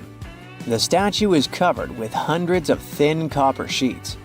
When copper reacts with air, it naturally forms a protective layer called verdigris. This layer protects what's under it from corrosion, and that's why statues and other things made of copper, brass, and bronze can last so long. When Lady Liberty first turned green, people in authority decided it would be a good idea to paint it all over. It was way before social media, so you couldn't just drop an angry comment under the post describing the idea. But they wrote about it in the local newspapers, and the public didn't love the idea. Then the Times interviewed a copper and bronze manufacturer, and he confirmed they shouldn't repaint it, because removing the protective layer would mean destroying the statue. Over the years, people have suggested painting Lady Liberty several times, but no one has ever done it. I don't know about you, but I can't imagine that lady in any other color, so I guess it's for the better. You love bananas as much as I do? Next time you enjoy a juicy soft one, remember you gotta thank selective breeding for that texture. The original wild bananas had many large, hard seeds and not so much delicious pulp. And hey, who doesn't like a sugary watermelon? It has a history of over 5,000 years, and it used to have bitter, yellowish white flesh and was really tricky to open. Selective breeding saved the day again, and watermelons got way sweeter. Japanese scientists went further and invented the seedless version. Corn's grandmother is a Mexican grass called teosinte. The kernels in this grass were small and hard to get. Farmers from many thousands of years ago saved the seeds only of those plants that were larger or tastier, or with kernels that were easier to grind. Thanks, my friends, for giving us the corn that's edible and even delicious. And just imagine, wild avocados were so small that they could easily fit in the palm of your hand. The pit in them was so large you wouldn't find much edible material inside. They also had a much harder shell than the ones we're used to. You probably wouldn't get a lot of work done without your beloved computer today, but I can't tell you exactly whom to thank for this invention. The ABC from 1942 is one of the contendants for the title of the first computer. It's short for the Atanasoff-Berry computer, named after its inventors at Iowa State University. The ABC weighed over 700 pounds. Yep, yours must be way lighter than that. That big boy consisted of around 300 vacuum tubes and had a rotating drum, a little bigger than a paint can, and had small capacitors on it. A capacitor is a gadget that can store an electric charge, like a battery. The ABC could solve problems with up to 29 different variables to help scientists save some time. Like modern computers, it used binary digits, ones and zeros, to represent all numbers and data. Because of that, it was possible to do the calculations electronically. And now, my favorite part, the ABC finished one operation about every 15 seconds. Just for you to compare, it's millions of operations per second now. Unlike the tech we use today, the ABC did not have a changeable stored program, so the program could only do a single task at a time. An operator had to write down the intermediate answer and then dial that back into the computer. Sounds like another reason to be happy we live in the 21st century. That remote control you use for all sorts of appliances has gone a long way too. Nikola Tesla, who gave us alternating current, designed one of the first wireless remote controls back in 1898. He named his invention teleautomation and demonstrated it on a miniature boat controlled by radio waves. The boat had a little metal antenna attached to it. Tesla sent signals to the boat using a box with a lever and a telegraph key, which was his version of a remote control. Those signals set electrical contacts on the boat into motion and moved the rudder and the propeller, and Tesla was controlling the boat. The concept of the remote control soon spread to other gadgets. The first television remote control followed in 1950. It was designed by the Zenith Radio Corporation called LazyBone. Don't take it personally, please. This LazyBone had a massive cable that was attached to the TV set, and those who tried it didn't fall in love with the invention because they tripped over that cord. I feel your pain, my friends. If you live or work on one of the top floors, you gotta love this one. Meet the first passenger elevator. It traveled at the speed of 40 feet per minute. Not the fastest, I know, compared to today's record, which is 40 feet per second.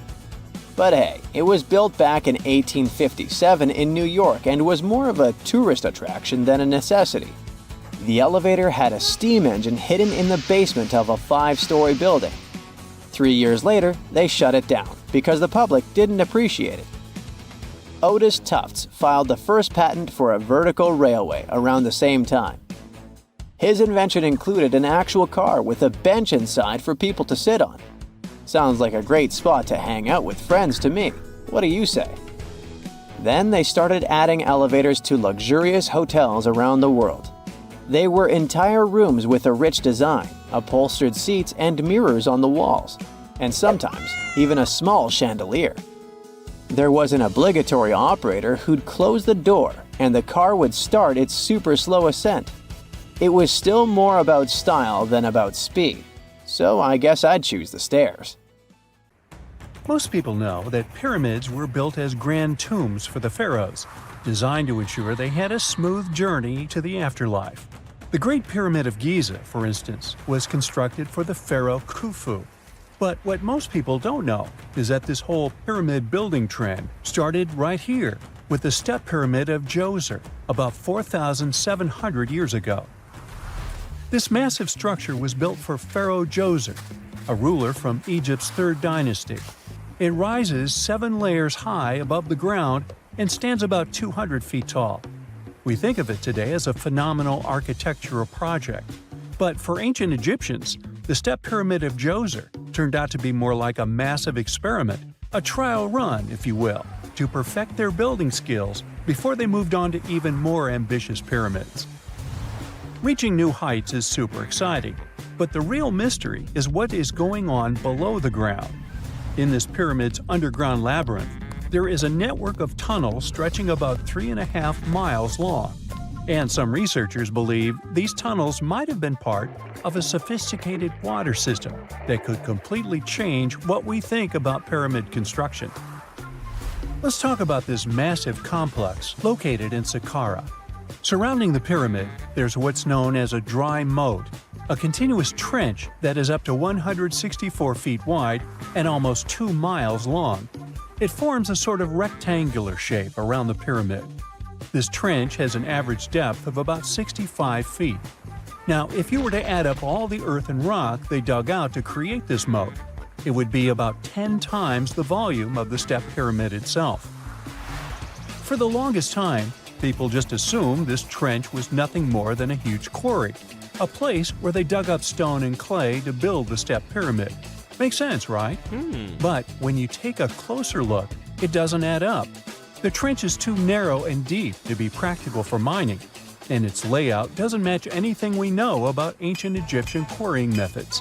Plus, some sections of the trench are actually covered with a rocky ceiling, which would have made it nearly impossible to use as a quarry. Another theory suggests that the dry moat had some kind of spiritual significance. Maybe it was a sacred place, where souls of nobles gathered to serve the late king in the afterlife. There are even niches in the walls that work as a hint at this spiritual function. But most researchers believe that this purpose likely developed much later, long after the complex was built for Djoser. So, what was the moat really designed for? In 2020, a researcher came up with a pretty intriguing idea. It is possible that this trench was actually designed to collect and manage water, especially after heavy rainfalls. Now, that makes sense when you consider the location. The moat sits in an area that could easily have been flooded by runoff water from nearby plains. This could also explain why the trench wasn't used for new graves until much later when the climate became drier and less prone to flooding. The story becomes even more intriguing, as this trench appears to be part of a larger, more complex hydraulic system within the Djoser complex. It is like the trench has several compartments, carefully carved out of the rock and connected by tunnels. These compartments likely served as a part of a water treatment system, where water would flow from one compartment to the next, getting cleaner as it moved along. Now, here is where things start to tie into the pyramid itself. The Djoser complex has a series of underground shafts, and some researchers think that water from the moat's deep trench might have been used to power a hydraulic lift system, and this giant water-powered elevator could have been used to raise the heavy stones needed to build the pyramid. It worked like a volcano, but instead of lava, water did the heavy lifting. Imagine a big deep hole in the ground at the center of the pyramid site. Inside this hole, there was a huge wooden platform, kind of like a giant raft that could move up and down. When the workers wanted to lift a heavy stone, they would fill the hole with water. As the water rose, the wooden platform started to float up, carrying the stone with it, almost like a giant water-powered elevator. When the stone reached the right height, the workers slid it off the platform and onto the pyramid. The idea is that water from the deep trench, after being cleaned and filtered, would flow into these shafts. A massive float, possibly made of wood, would then rise as the water filled the shaft, lifting the stones up to where they were needed for construction. Once the stone was in place, they'd let the water out, lowering the platform back down to the bottom, ready to lift the next stone. This fancy hydraulic lift system could have been a game changer, making the whole building process a lot faster and more efficient without using a lot of workforce. It is like the ancient Egyptians were already embracing the whole idea of work smarter, not harder. But of course, not everyone is on board with this theory. Some experts argue that the area where the step pyramid of Djoser was built couldn't have held enough water from occasional rains to maintain such a fancy hydraulic system. The main theory suggests that, in the past, there might have been some kind of lake nearby that would have filled up after a period of rain, and this lake could have supplied water to the complex's hydraulic system. But there is no mention of such a lake in any ancient Egyptian writings. So it might be more of a what-if situation than a reality. And then there's the issue of the hard work itself. Remember when I said this method could have allowed the ancient builders to raise stones with far less effort? Well, that might not be entirely true. According to some experts, just building this hydraulic device would have required a lot more heavy work than simply moving the stone blocks using good old-fashioned manpower. And let's not forget, the step pyramid of Djoser is like a baby pyramid compared to those that came later. The stones used for Djoser's pyramid weighed, on average, about 660 pounds each, which is nothing compared to the more than 2.5-ton blocks used later for the pyramid of Chephren. If this cool water lift theory gets completely ruled out, we still need to explain how this pyramid was built in the first place. To answer that, we need to rewind a bit and talk about the original plans. See, before Djoser's tomb became a pyramid, the idea was to construct a simple mastaba. This type of tomb was pretty common in earlier periods, a flat-roofed, rectangular structure with sloping sides. But after the original mastaba was finished, they decided to expand it a bit by adding more layers on top. And then they added even more layers, until the construction reached 6 distinctive steps, each one smaller than the previous. And they probably did all this by raising those heavy stones using ramps, not a water-powered elevator. There is still so much we don't know about the step pyramid of Djoser. More research is definitely needed to fully understand how this system worked, or if it even existed at all. But the idea of using water to help build the pyramid adds a whole new layer to our understanding of ancient Egyptian engineering.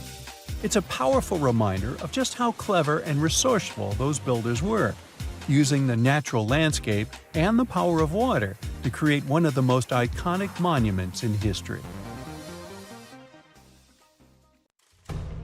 You're digging in Egypt's famous Saqqara necropolis, also known as the ultimate VIP graveyard for pharaohs, when suddenly you find a giant pink door hiding something no one knew existed.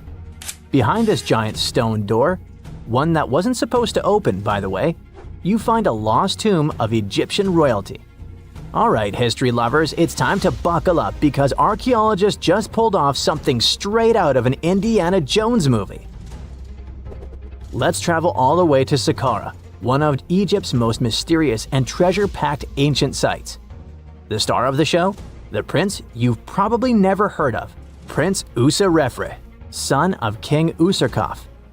No one important, just, the founder of Egypt's 5th dynasty. No big deal. But the way his tomb was discovered… It all started with a massive door, made of pink granite, no less. But this isn't just a regular stone slab. This thing is about 14 to 15 feet tall and 4 feet wide. A giraffe could easily walk through it. This door is also definitely heavier than your neighbor's SUV. But here's the twist. It wasn't a real door. It was a false door, a symbolic gateway meant to allow the spirit of the deceased to pass between the world of the living and the afterlife. Normally, that's where the story ends. After all, false doors are common in tombs. But this one was extra special. You see, false doors were usually made out of limestone, which was pretty common and found everywhere in Egypt. To build one out of red or pink granite, people had to bring these rocks from a quarry located 400 miles away. And you can bet this wasn't a cheap trip. According to Egyptologists, this is the first time a false door of this size and material has ever been found in Egypt, making it a totally unique piece of architecture. Aside from being super expensive, this one had a surprise behind it too. When the team of researchers investigated further, they realized that this false door actually hid a real entrance. And what did it lead to? A hidden tomb, packed with statues, relics, and secrets from over 4,000 years ago. The tomb belongs to Prince Userref, but you can call him Userref or Wasser-Efra too. Despite being totally erased from history, this fella was no minor noble. The hieroglyphs on the pink granite door listed him as the hereditary prince, governor of Buto and Nekeb, royal scribe, minister, judge, and priest of chance. Phew! He was like the ancient Egyptian version of Daenerys Targaryen. These inscriptions not only identify his political and religious roles, but also suggest he held significant power in Lower and Upper Egypt, bridging both regions through his titles. One title in particular, the Priest of Saqqara, links him to the deity of the necropolis, the one with the falcon head. This god was the patron of the living and god of the dead at the same time. So I guess the Forgotten Prince was sort of a big deal, considering that his tomb was placed in such a prestigious location within Saqqara. What's even more mysterious is that Prince Userref doesn't appear in official king lists or royal family trees, which makes us wonder if he passed away before he could rule, or if his legacy was deliberately erased in one of ancient Egypt's classic political dramas.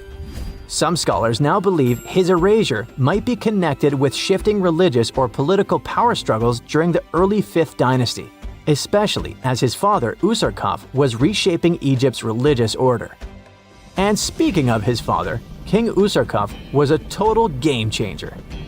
He wasn't just the founder of the 5th dynasty, he also kicked off a religious revolution by promoting the sun god Ra over older deities. That's right, Userkaf built the very first sun temple at Abu Sir, setting off a dynasty-wide obsession with solar worship. After Userkaf wrapped up his short but revolutionary reign, a whole lineup of pharaohs took the stage. Sahure, Neferirkare, Muserre-ini, basically the boy band of the 5th dynasty. And these guys were all about two things: building pyramids and making money.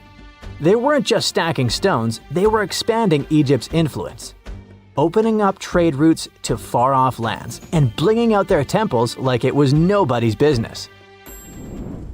Back in the tomb, things got even cooler. There was a beautiful red granite offering table covered with inscriptions detailing ritual foods, like an eternal menu for the afterlife, because they believed the deceased could magically eat this food. Fun fact, it was the funerary priests and their families that actually ate the food. There were also pottery shards, amulets, and painted walls, but the real showstoppers were the statues. And this is exactly where things get weird, in a good way. The team found statues of King Djoser, the guy who built Egypt's first pyramid, his wife, and their 10 daughters, inside Prince Userref's tomb. Hold up, Djoser lived a few centuries before Userkaf, so what were his statues doing there? Turns out, scientists don't really know. These statues were built during the reign of King Djoser himself and probably belonged to that first ever built pyramid. Experts believe these statues were probably relocated during the 26th dynasty, thousands of years after Djoser, maybe to protect them from destruction, or maybe because they were still venerated. Basically, ancient Egyptians were hoarders, but classy ones. Scientists also know for a fact that some engravings and statues found there were made way later, which means that this tomb probably turned into a deposit for fancy stuff. Or maybe this was just really ancient interior decorating. Anyway, that wasn't all. There was another pink granite entrance on the eastern side of the tomb, with inscriptions linking back to King Neferirkare, another 5th dynasty pharaoh who also tried to build his own pyramid, but failed. And near this second entrance, archaeologists found something never seen before in Saqqara: a set of 13 pink granite statues, all sitting in a row on a high-backed bench, like they were waiting at the DMV of the afterlife. Some had elevated heads, probably representing the prince's wives, while others were missing their heads entirely. One black granite statue was found upside down. Maybe it had taken a tumble sometime during the tomb's long, quiet centuries underground. According to archaeologists, the positioning and head shapes suggest that these statues followed a strict social hierarchy, with the central figures likely representing higher status individuals, while the headless ones might indicate unfinished work or later vandalism. And speaking of black granite statues, another one was found standing proudly inside the tomb. Based on its design and inscriptions, it looks like it was placed there during the 26th dynasty, the same time those Djoser statues were probably moved in. This suggests the tomb didn't just sit abandoned, it was reused, adapted, and maybe even honored by later generations. And by the way, black granite was associated with Osiris, the god of the underworld, during the late period, which means that this statue's presence is a clue that the tomb was a ritual space long after the prince's death. All of this, giant granite doors, surprise statues, reused tombs, adds up to a truly thrilling find. Prince Userref may not be a household name yet, but his tomb is now one of the most fascinating ever found in Saqqara. It tells a story not just of the Old Kingdom, but of how ancient Egyptians kept connecting to their past, even thousands of years later. So, what does it all mean? Why hide a tomb behind a fake door? Why pack it with statues from different eras? And who exactly was Prince Userref? These are the kinds of mysteries that keep archaeologists digging and keep the rest of us fascinated. In the end, this discovery isn't just about one tomb, it's about how much is still waiting beneath the sands of Egypt. As more gets uncovered, we're reminded again and again that ancient history isn't gone. It's just sleeping behind massive pink granite doors.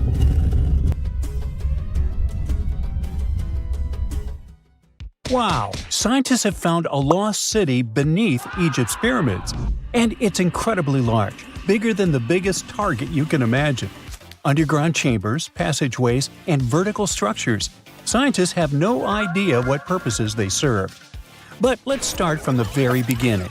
Italian and Scottish scientists studying the Pyramid of Khafra discovered something that looked like secret tunnels under 3 pyramids. This find might change what we know about ancient Egypt. The expedition, called the Khafra Project, was led by Corrado Malunga from Pisa, Italy, and Filippo Biondi from the University of Strathclyde, Scotland. Their mission was to focus on exploring Khafra's pyramid, the second largest on the Giza Plateau.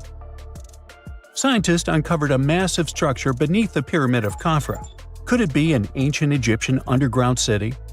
The experts analyzed the data they had and came to the conclusion that 8 large vertical structures could be hiding beneath, possibly wells or shafts. They extend a staggering 6,500 feet across. Imagine placing 2.5 Burj Khalifas on the ground, one after another, and you get the sheer size of this find. These shafts also plunge nearly 2,000 feet underground. Some of the deepest underground stations in the world are located at a mere 380 feet underground or so. These cylindrical shafts are surrounded by spiral paths. Picture some old Gothic castle. They're connected to 2 giant, weirdly shaped chambers. Are those cubes? Or possibly bowls? Each of these chambers is likely more than 260 feet across. Now, even though we know about the structures now, no one has figured out their original purpose yet. Want to hear something even more shocking? Okay then. The team is almost sure that similar access points can be found under all 3 pyramids. In other words, all of them might be linked by a hidden system of underground tunnels, chambers, and passages. Even deeper, about 4,000 feet under the surface, there might be more unknown structures. And doesn't it add to the mystery? But the coolest news is that, according to some team members, these hidden structures near Giza pyramids could align with the legendary Halls of Amenti. In ancient Egyptian mythology, it's a place where people are believed to arrive when they're close to the end of their days. There, they are said to take a 3-day-long trial, facing their biggest fears. Now, how did scientists even discover these hidden spaces? To uncover them, researchers used 2 satellites positioned 420 miles above Earth. They sent radar signals to the Giza Plateau, and these signals generated detailed images, which were later compiled into a 3D model of the underground layout, including the newly detected shafts. Then, using synthetic aperture radar or SAR technology, which is a type of radar that can penetrate through stone, the team also spotted 5 small room-like structures hidden deep within the pyramid. One of these chambers contained a sarcophagus, which was once thought to be the tomb of Pharaoh Khafra. But now, scientists believe this was a mistake. The true burial site is likely to be elsewhere. In any case, these 5 hidden rooms were completely unknown before the scans. They seem to be arranged in the center of the pyramid and are linked to underground pathways leading somewhere below the structure. There's an opinion that these tunnels could lead to more hidden chambers and wells. Some of them might be around 4,500 years old. Wow! What if they help us solve ancient civilization mysteries? Preliminary data suggests that all this underground space can be much more than a few empty chambers. There might be many more hidden structures near the Giza pyramids. How come? Well, the thing is, the structure appears to include hollowed-out sections with spiral pathways leading even deeper underground. Refining the images hinting at this could reveal an extensive subterranean network. It might be a whole city hidden under the surface. Now, despite the excitement surrounding these findings, there are also a lot of people who don't believe in the existence of the underground city. They're skeptical about the archaeological discovery in Egypt due to the lack of peer-reviewed verification. That's why several archaeologists and radar experts have challenged the validity of the claims. They've explained that the technology used to make the discovery may not be advanced enough to produce such detailed underground imagery. According to them, the 5 smaller chambers found near the surface could be natural formations, since the area had had sacred significance long before the construction of the pyramids. Some experts have even dismissed the use of radar methods in this context altogether. They call these methods scientifically unproven and question their accuracy. The discovery has also reignited discussions about ancient Egyptian myths and the possibility of hidden texts lying somewhere beneath the Giza pyramids. The layout of the newly detected underground chambers shares similarities with mythological accounts of the Hall of Records, a rumored chamber that could preserve early Egyptian wisdom. If confirmed, these findings could significantly reshape the understanding of Egypt's sacred topography. Plus, this lost city beneath Egypt's pyramid could become physical evidence of previously unknown underground structures. That's why the Khafra project is super eager to begin excavating to confirm their findings. But getting approval from Egyptian authorities is a challenging process. The discoveries still need to undergo peer review before they are accepted by the academic community. By the way, this recent archaeological discovery in Egypt comes on the heels of another discovery involving a weird structure beneath the Royal Giza Cemetery, which researchers believe is unnatural in origin.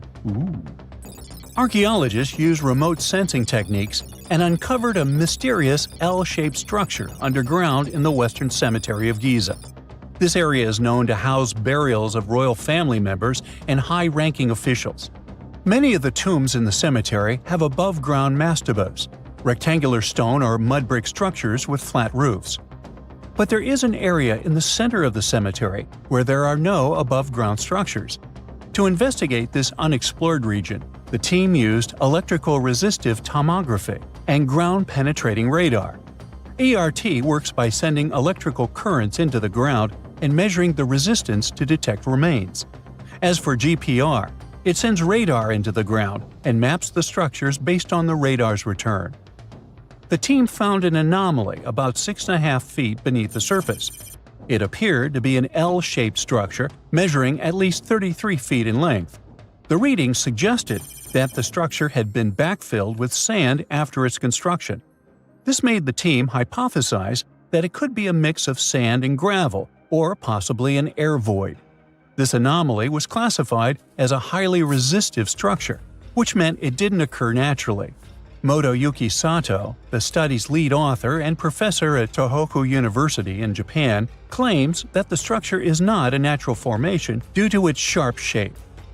Another weird thing about ancient Egyptian pyramids is that historians have long believed that they were built primarily for royals and high-status individuals who had the wealth and power to create such massive structures. However, new research from the archaeological site of Tombos in modern-day Sudan challenges this assumption. The thing is, Tombos' pyramid may have served as burial sites for low-status workers as well as elites. The hard-working members of ancient communities may have found their last resting place in some of the most visible monuments, including the pyramids. Located along the Nile River in the ancient region of Nubia, Tombos became part of Egypt after its conquest of the area around 1400 BCE. That's when Egypt established the site to strengthen its colonial control. Workers at Tombos built pyramids, but those were much more modest than the famous pyramids of Giza. The research team reanalyzed 110 human skeletons from tombos, originally studied in 2012. In particular, they examined the entheses, the areas where tendons and ligaments attach to bones. Such an analysis can give us insights into the amount of physical labor a person performed.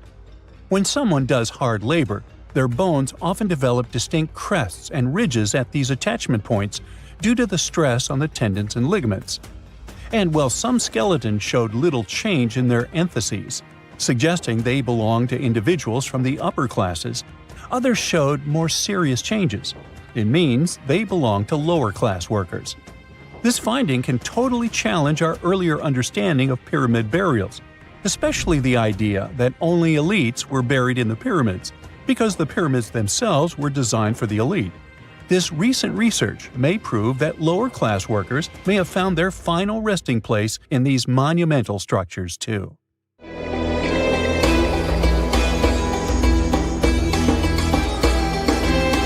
The Great Pyramid was created as the final resting place of ancient Egyptian monarch Khufu.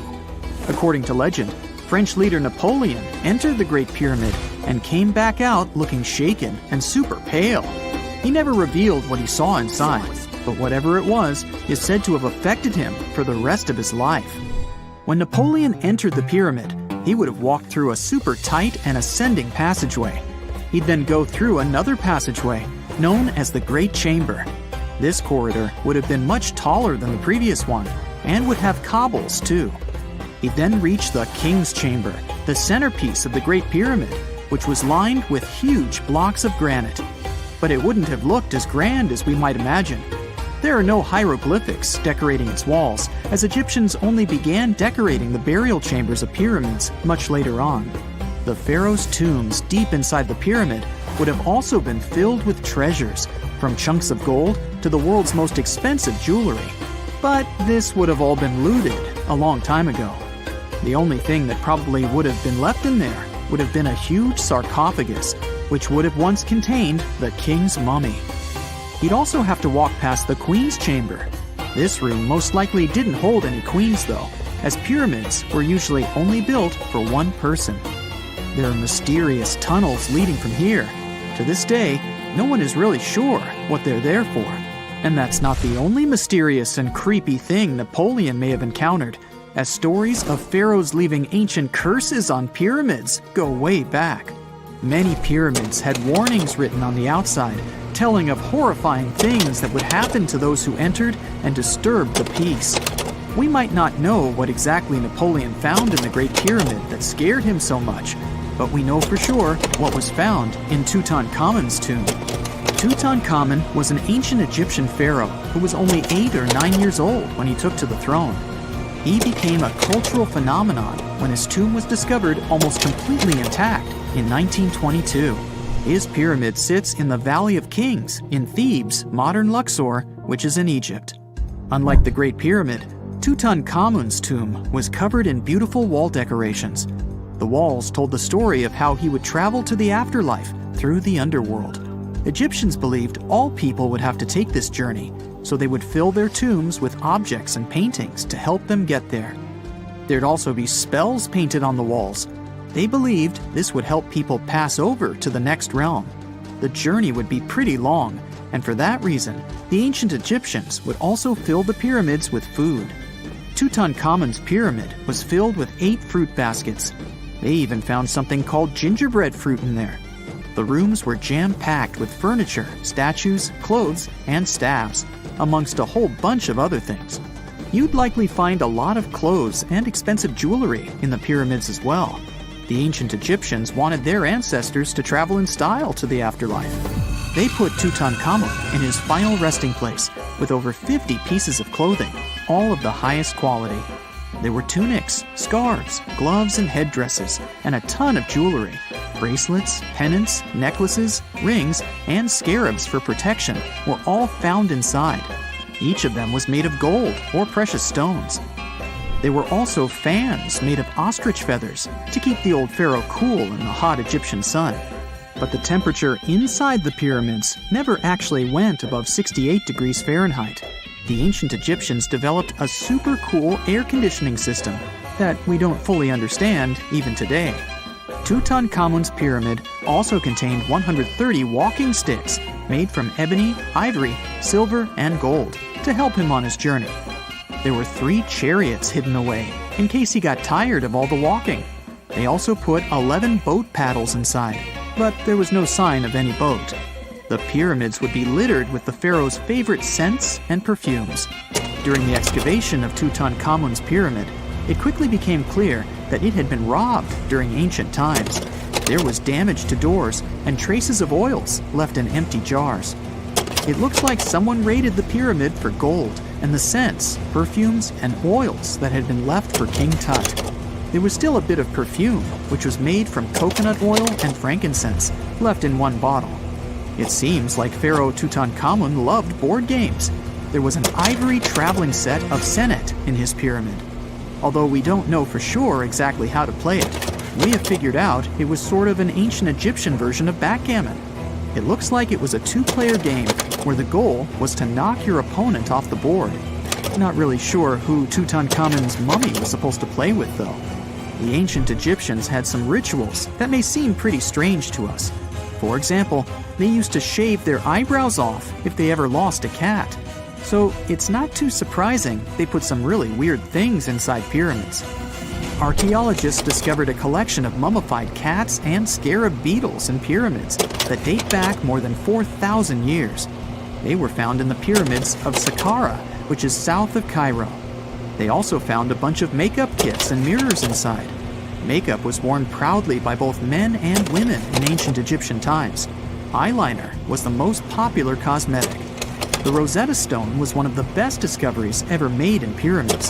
It was found by our man Napoleon Bonaparte and his team.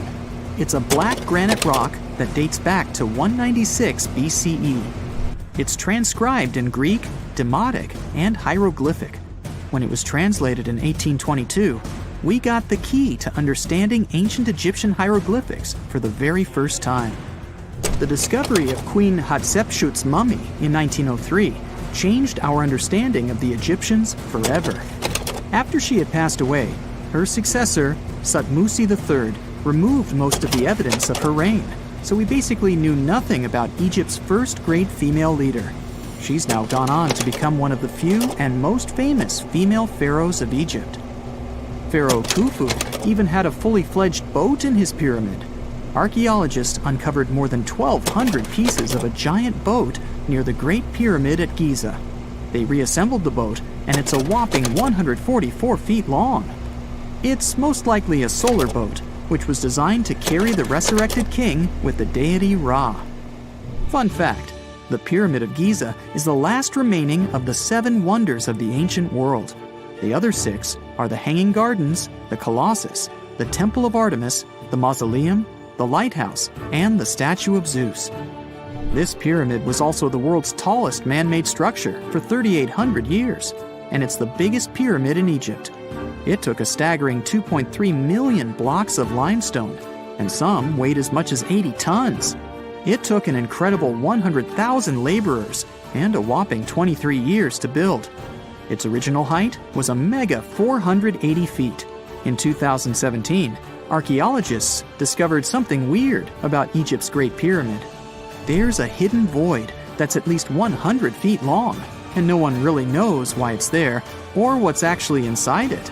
The weird void is the first inner structure discovered within the 4,500-year-old pyramid since the 1800s. Scientists used cosmic rays to detect the massive hole, but are still no closer today to finding out what's inside.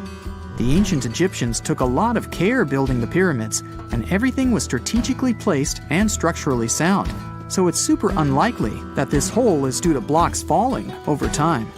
Loads of pyramids also contain small model figurines called ushabti. These represented attendants.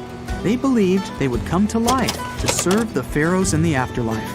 But it's amazing that all this stuff actually fit inside. There isn't actually a huge amount of space inside the structures. It's mostly just rock. There are mysterious plasma bubbles floating around the pyramids of Giza.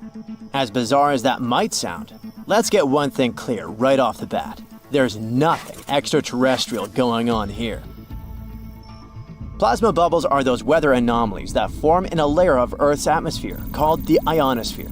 This is an invisible layer surrounding our planet that stretches roughly from 50 to 400 miles above Earth's surface, right at the edge of space. In this layer, the sun, being the giant hot power that it is, basically cooks gases, splitting them into electrically charged particles called plasma. Here's where it gets interesting. At night, especially near the equator, these charged particles get disturbed, and when a bunch of them suddenly vanish at the same time, it forms what we call a plasma bubble. Imagine it like a big empty pocket where the plasma is missing or its quantity is lowered, but it's only considered a plasma bubble if this phenomenon occurs on a large scale, typically around 62 miles in size. If you're already packing your suitcase for Egypt and have put binoculars to look at the tips of the pyramids, I'm sorry to say that we can't see these plasma bubbles with the unaided eye. It's all happening way above our heads, completely invisible to us. Scientists need to use special equipment, like the Latitude Long-Range Ionosphere Radar, or LARID, to detect these bubbles. This advanced technology helps researchers track and observe the movement and formation of plasma bubbles in real time. This formation, by the way, can be triggered by solar storms. That brings us to November 2023, when an impressive solar storm occurred. On a scale from 1 to 5, this one was classified as a G3, which is considered a strong event. Solar storms occur when sunspots are basically cooler, darker areas on the sun's surface, release bursts of energy into space. These flares triggered several geomagnetic storms on Earth. While this might sound like doomsday stuff, it didn't disrupt our daily lives too much. In fact, it was great news for skywatchers, since the solar storm created stunning auroras, with the northern lights visible as far south as Greece and Turkey. But this particular storm in 2023 also had another interesting consequence. It caused the largest plasma bubble ever recorded by the Chinese radar. This phenomenon was so massive that it covered regions as far apart as the Egyptian pyramids and the Midway Islands in the Pacific Ocean. Now that's a huge distance, and it is a big deal for science. And that's because plasma bubbles are a growing threat to modern technology. Experts say they can disrupt satellite communications and GPS systems. So if you're using Google Maps or Waze and suddenly it can't figure out where you are, a plasma bubble might be to blame. Great, we now know what's going on with those bubbles, detected above the pyramids of Giza. But things get even weirder inside this ancient construction. Apparently, the Great Pyramid of Giza has the ability to concentrate electromagnetic energy within its interior. A couple of years ago, a group of researchers decided to see what would happen if they took this ancient architecture and hit it with radio waves. I mean, waves that are similar to the kind your phone uses, but on a much larger scale, up to 1,900 feet long. But since they couldn't just start blasting radio waves at the actual pyramid, they did the next best thing: computer modeling. Using these simulations, the researchers discovered something incredible. The Great Pyramid can actually concentrate electromagnetic energy within its internal chambers, as well as underneath its base, where an unfinished chamber is located. By concentrate, I mean something like trap it. For example, when you shout into a cave, you hear your voice echo back, right? The sound waves don't just disappear, they bounce around and get focused. Similarly, when radio waves hit the pyramid, they don't just pass through or around it. Instead, they get absorbed, bounce around, and focus inside and underneath the pyramid. Our list of mysterious phenomena surrounding the Egyptian pyramids doesn't end there. Inside the pyramid, there's a long, narrow passage that leads to what's known as the King's Chamber. This room sits at the center of the pyramid, and it's believed to have been the final resting place of Pharaoh Khufu, the ancient Egyptian leader who commissioned the entire thing over 4,000 years ago. When visitors step into the King's Chamber, two things normally strike them: the room's incredible acoustics and its heavy, imposing structure, which is entirely lined with red granite. Recently, scientists have started to connect these two facts. Some researchers now believe that the king's chamber might be able to catch or pick up sound energy generated from other parts of the pyramid. In other words, this room might have been designed to amplify sound in a way that no other chamber in the pyramid can. To test this theory, researchers conducted an experiment where they sang in the Queen's chamber, which is located directly below the King's chamber. Here's where it gets wild. The music couldn't be heard in the lower underground rooms of the pyramid, but it sounded loud and clear in the King's chamber. One possible explanation for this is the type of stone used in the King's chamber: pink granite. Granite is known for its piezoelectric properties, meaning it can absorb energy from its surroundings, like sound vibrations, and convert it into electrical energy. This suggests that the chamber's unique acoustics might be due to more than just the shape of the room.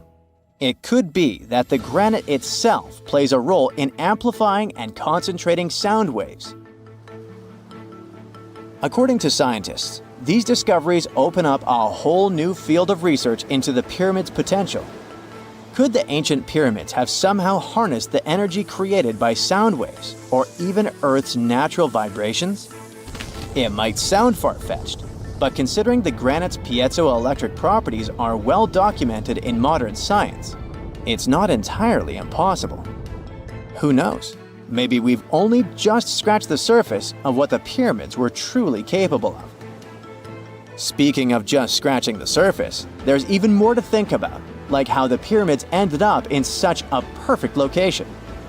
It seems the builders lined up the Great Pyramid with the cardinal points, meaning its sides are almost perfectly aligned with the four main directions: north, south, east, and west. There are many theories about how they did it, but one study suggests that Egyptians might have used the fall equinox to achieve this perfect alignment. During the equinox, the sun rises and sets directly in the east and west. It probably made it easier for builders to use the sun's position as a guide. By watching the sun during this time, they could make sure the pyramids were positioned just right.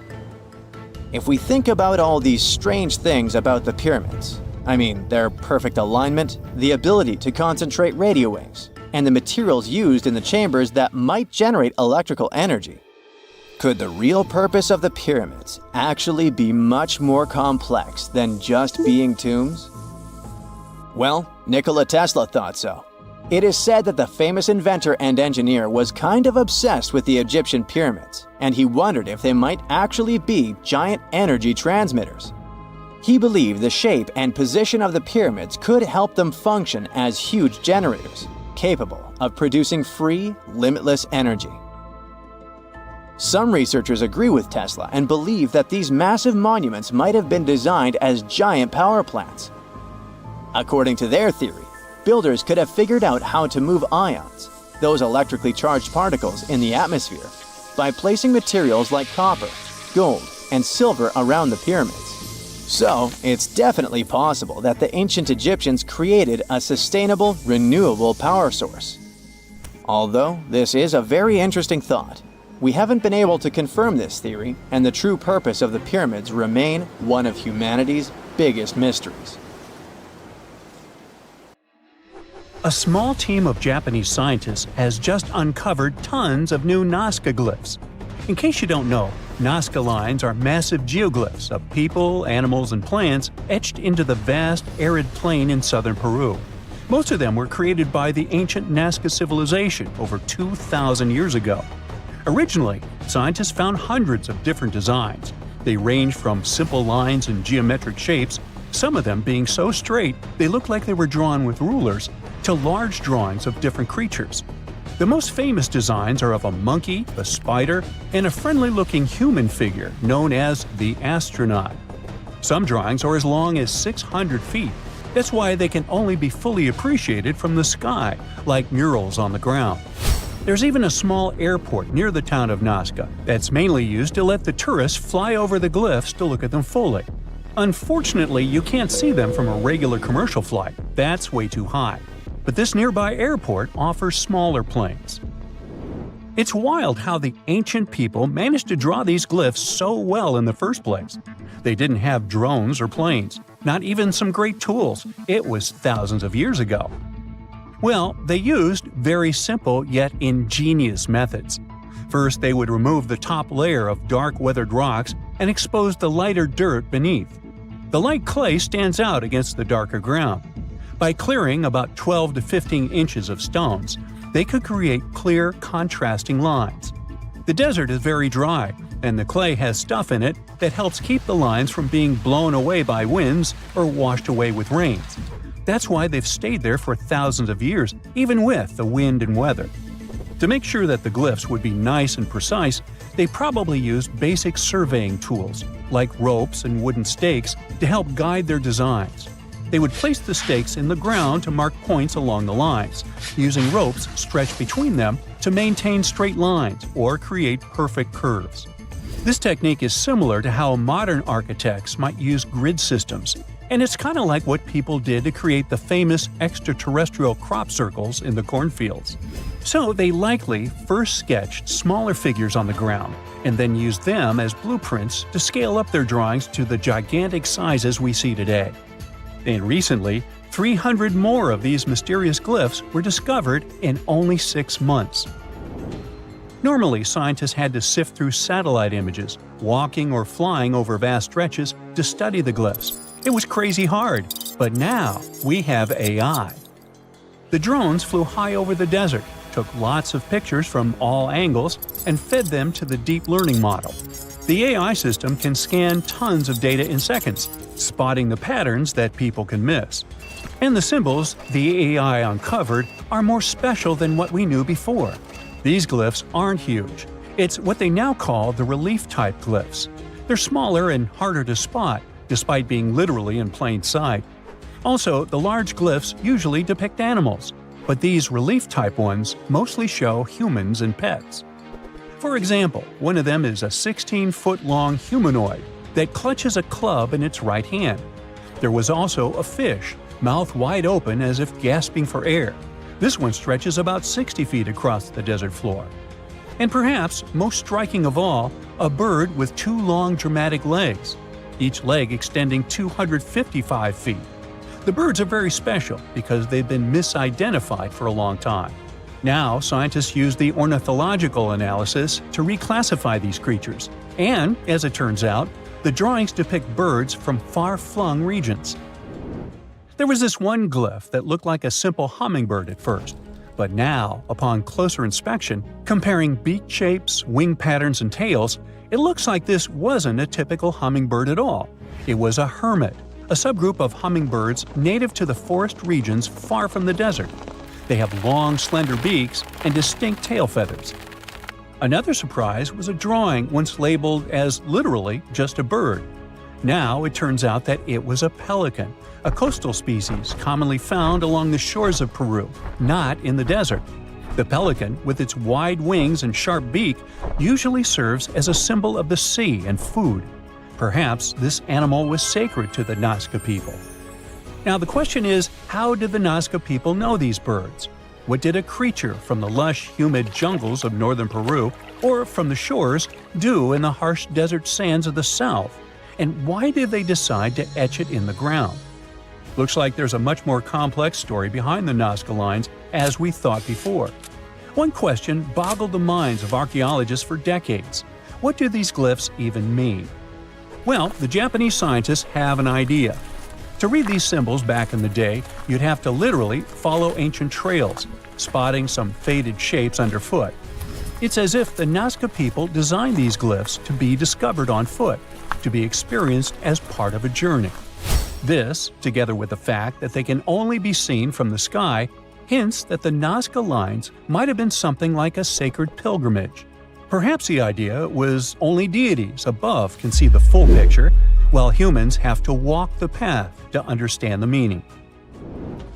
The lines are scattered across about 150 square miles of the Nazca Pampa, so there's a high chance that they were part of a spiritual journey to Cahuachi, a ceremonial center that still looms in the distance today. Cahuachi was super important to the ancient Nazca civilization, the heart of their society. It was most likely a religious and pilgrimage site during the first centuries of the Common Era, when the Nazca culture was at its peak. Other ancient cities were bustling hubs of daily life, but Cahuuchi was unique. People didn't live there permanently.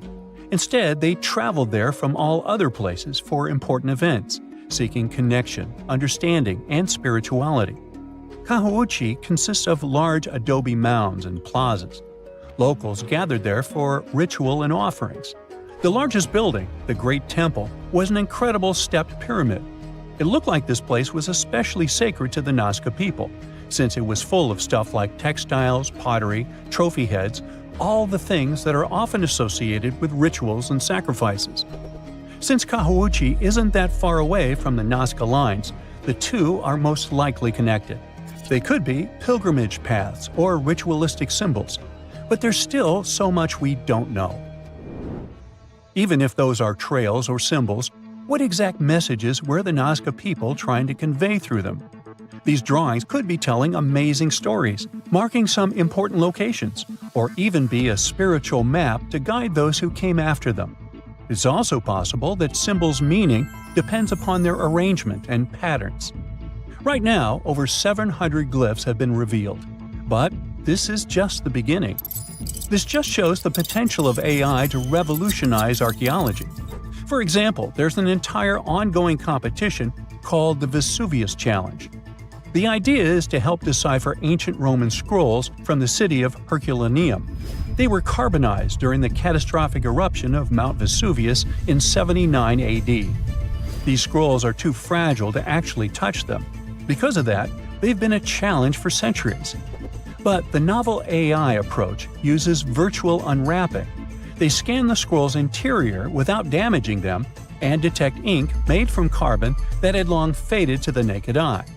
There's already been some great progress. A 21-year-old student managed to reveal the first word from one of these scrolls, porphyris, meaning purple in ancient Greek. The competition has some great rewards, hundreds of thousands of dollars for future breakthroughs. All that is a handful of work for scientists, and they're determined to decipher it all. Summers in the Middle East get so hot that they change the landscape dramatically and make entire cities resurface from the past. That's what happened in 2018 when the city built by a mysterious empire on the Tigris River was finally released from its water trap. Archaeologists rushed to the location as they didn't want to miss a rare chance to excavate the site and learn more about the history of the place. They believe they've found the Bronze Age city Zaikiku, founded over 3,000 years ago and fully submerged in the 1980s when a dam was built in its place. It used to be a busy hub for the Mitanni Empire for caravans on the popular trade route. It had water, which is a rarity in the area, and it was a guarantee for success. We know very little about the once powerful empire, as scientists haven't found any written chronicles in the excavated sites. That's why the archaeologists were thrilled to find an entire palace for the local ruler. Several years later, when the area became free from the water again, they found some fortifications to protect the city from foes. The highlight of their expedition was finding a huge public storehouse for trade goods and harvests, piles of wheat and barley, and imported metal and wood. Bread was the staple food for the locals, and they also loved big pots of vegetable soups and stews for lunch. Each household kept sheep, goats, cows, and pigs, so they had a steady source of milk and meat for special occasions. All the constructions found so far were built from bricks molded from mud. The walls that were underwater for over 40 years are so well preserved as if they went down yesterday. The royal palace stands out as it's larger than the other constructions, has thicker walls, and even pavements made of baked mud bricks that were sealed to be waterproof. The local king must have been in good relations with the emperor of the larger empire, of which Zaikiku was dependent.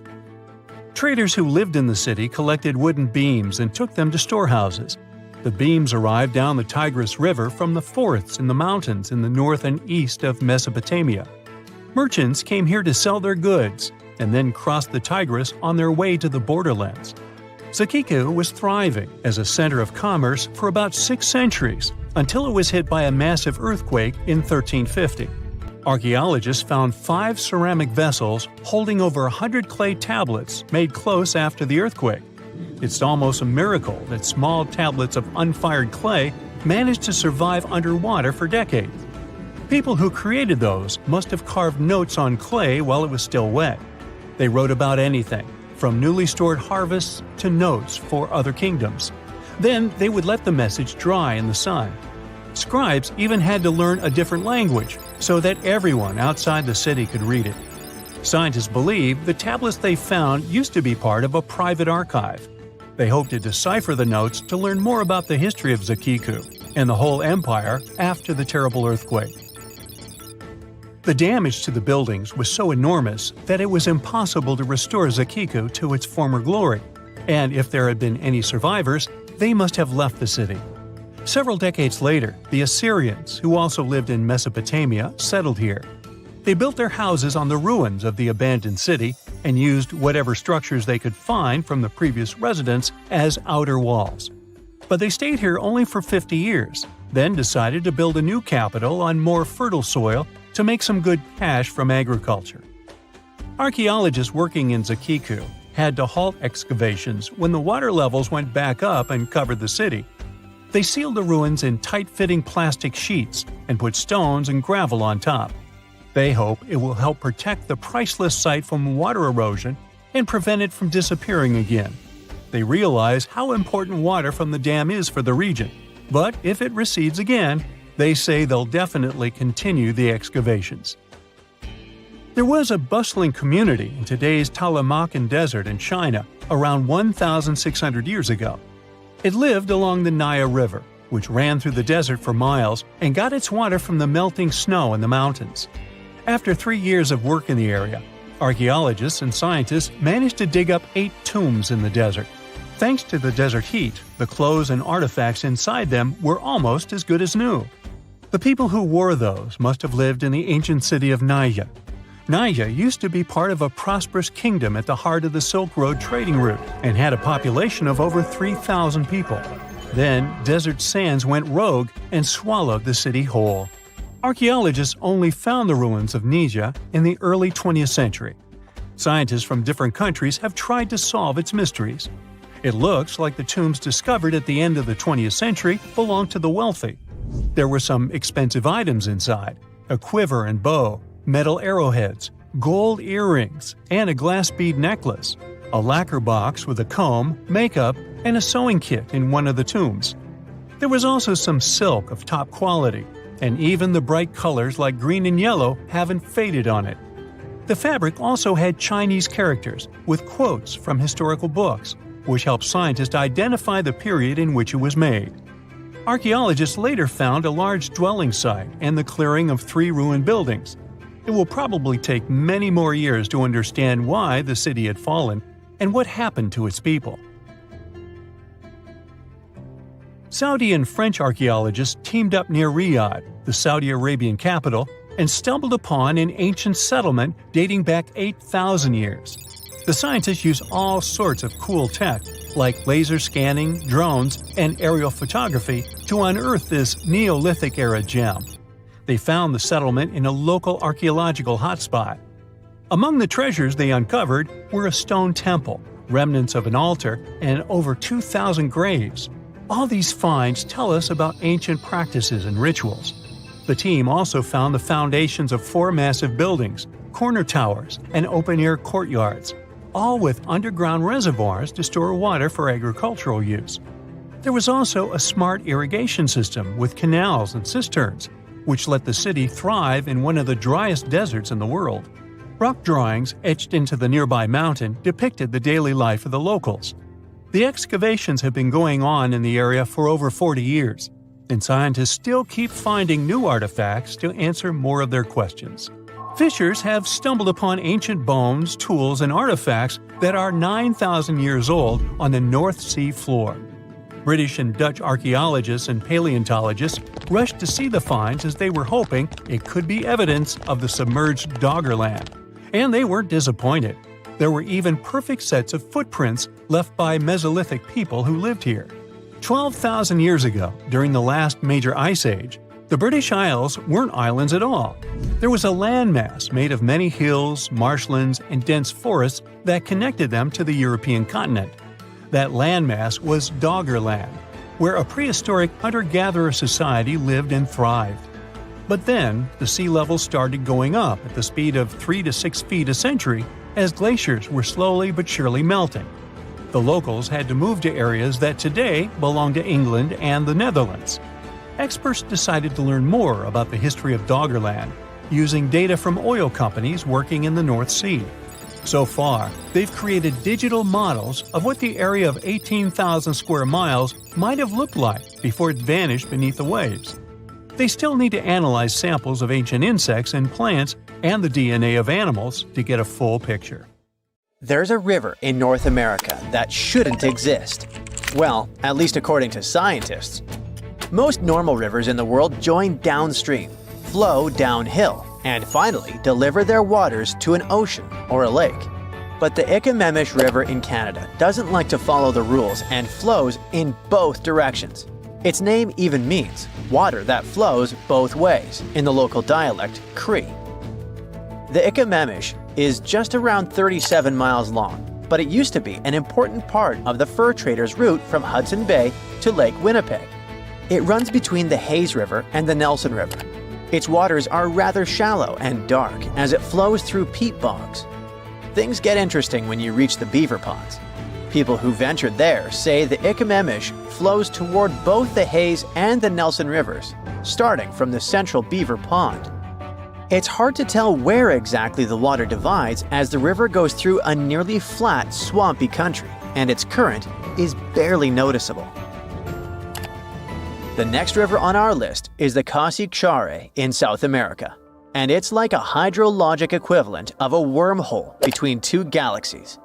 It's the only natural canal on Earth that links two great rivers, the Upper Orinoco, which eventually flows into the Atlantic Ocean, and the Rio Negro, the largest left bank tributary of the Amazon River. This rare sort of division is called a bifurcation, and it happens when a single river splits and sends its water into two different places. The Orinoco actually loses parts of its water to the Saqqara. From there, the water slowly flows down toward the Rio Negro. During the rainy months, there is more flooding and stronger currents, so a larger amount of water gets diverted. For many local communities, the Saqqara is more than just a river, it's sacred. They see it as a path that the ancestral spirits made to bring the great rivers together. Other stories say powerful deities shaped the land to create this special waterway. The Wayambo River in Suriname can flow either east or west depending on its mood. Just kidding. You gotta blame rainfall and human activity for this unusual behavior. People put locks on the river to divert it. One lock, for example, is there to help the rice farmers get enough water. There are at least 3 bifurcation points in the river. It's tricky to control the Wayambo and to predict where the pollutants will spread along the river. It's close to gold mining and oil production sites, so it's a real problem. If you've ever wanted to drink water from 2 oceans at once, North Two Ocean Creek in Wyoming is the place to go. It begins high up in the Teton Range and later splits into 2 branches. The Pacific Creek joins the larger Snake River, which merges with the Columbia River, and finally reaches the Pacific Ocean.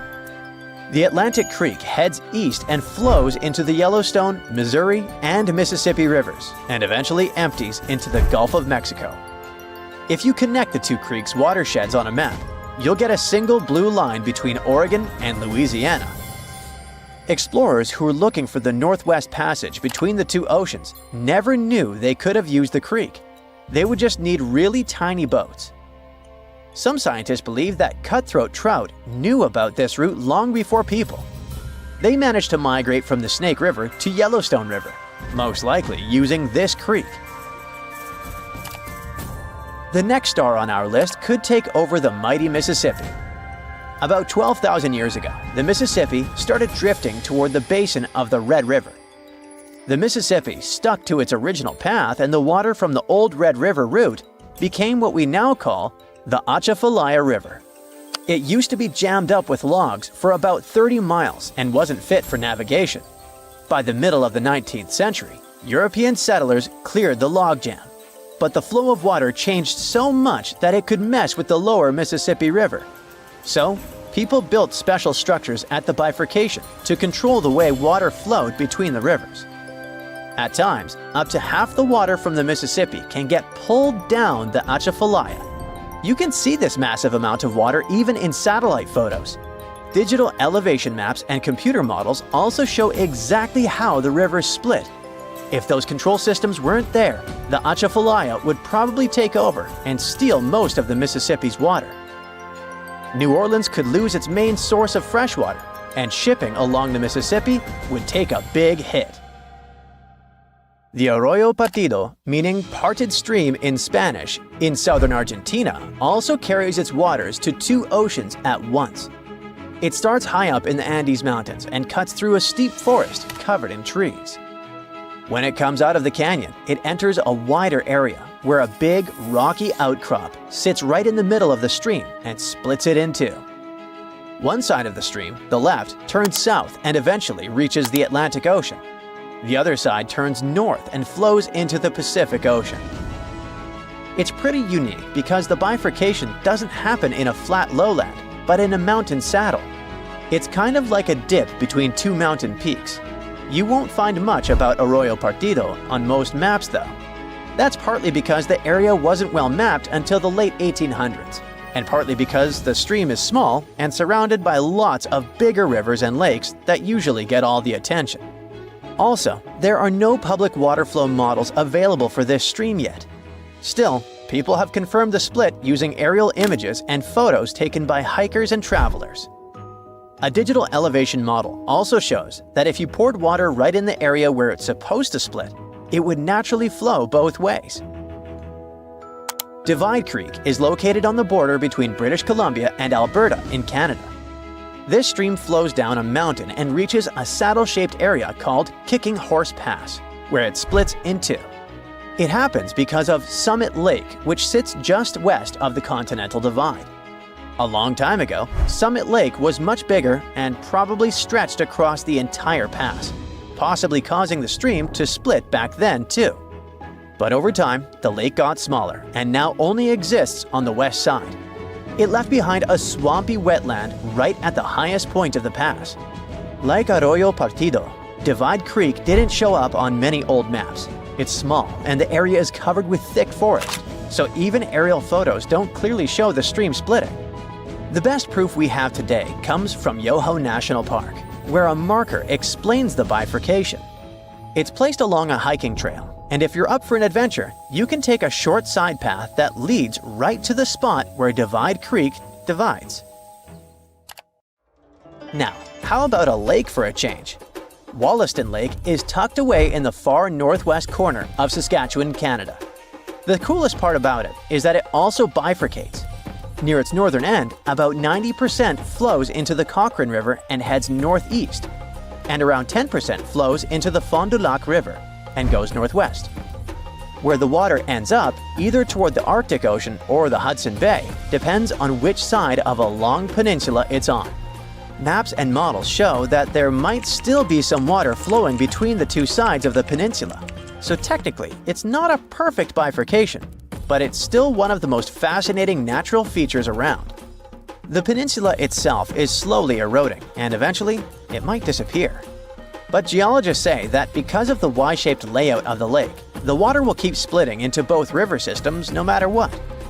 Even long before European explorers came around, the local people already knew how special Wollaston Lake was. They called it Lake Manitou, which means spirit. They believed the lake had supernatural powers because of its rare position at the top of two major watersheds. Iridu, a megacity older than the first known civilization and older than the pyramids of Giza, was buried in the sands of the Mesopotamian desert for over 2,000 years. Now, scientists have made a discovery that changes what we know about the ancient city. They found over 4,000 canals around Iridu that brought water to more than 700 farms where people worked between the 6th and the early 1st millennium BCE.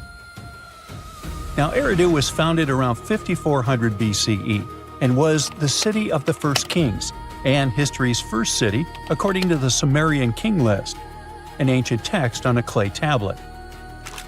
Ancient Sumerians believed that deities created this city when they decided to settle on Earth. Iridu plays such a big role in Sumerian myths and legends that, at some point, people used to think it was just a mythical location. The most famous Iridu myth says that the skies got angry because humans were too noisy, so they decided to send a great flood to wipe them out. A new study showed that the Euphrates River served as the source of water for the entire city.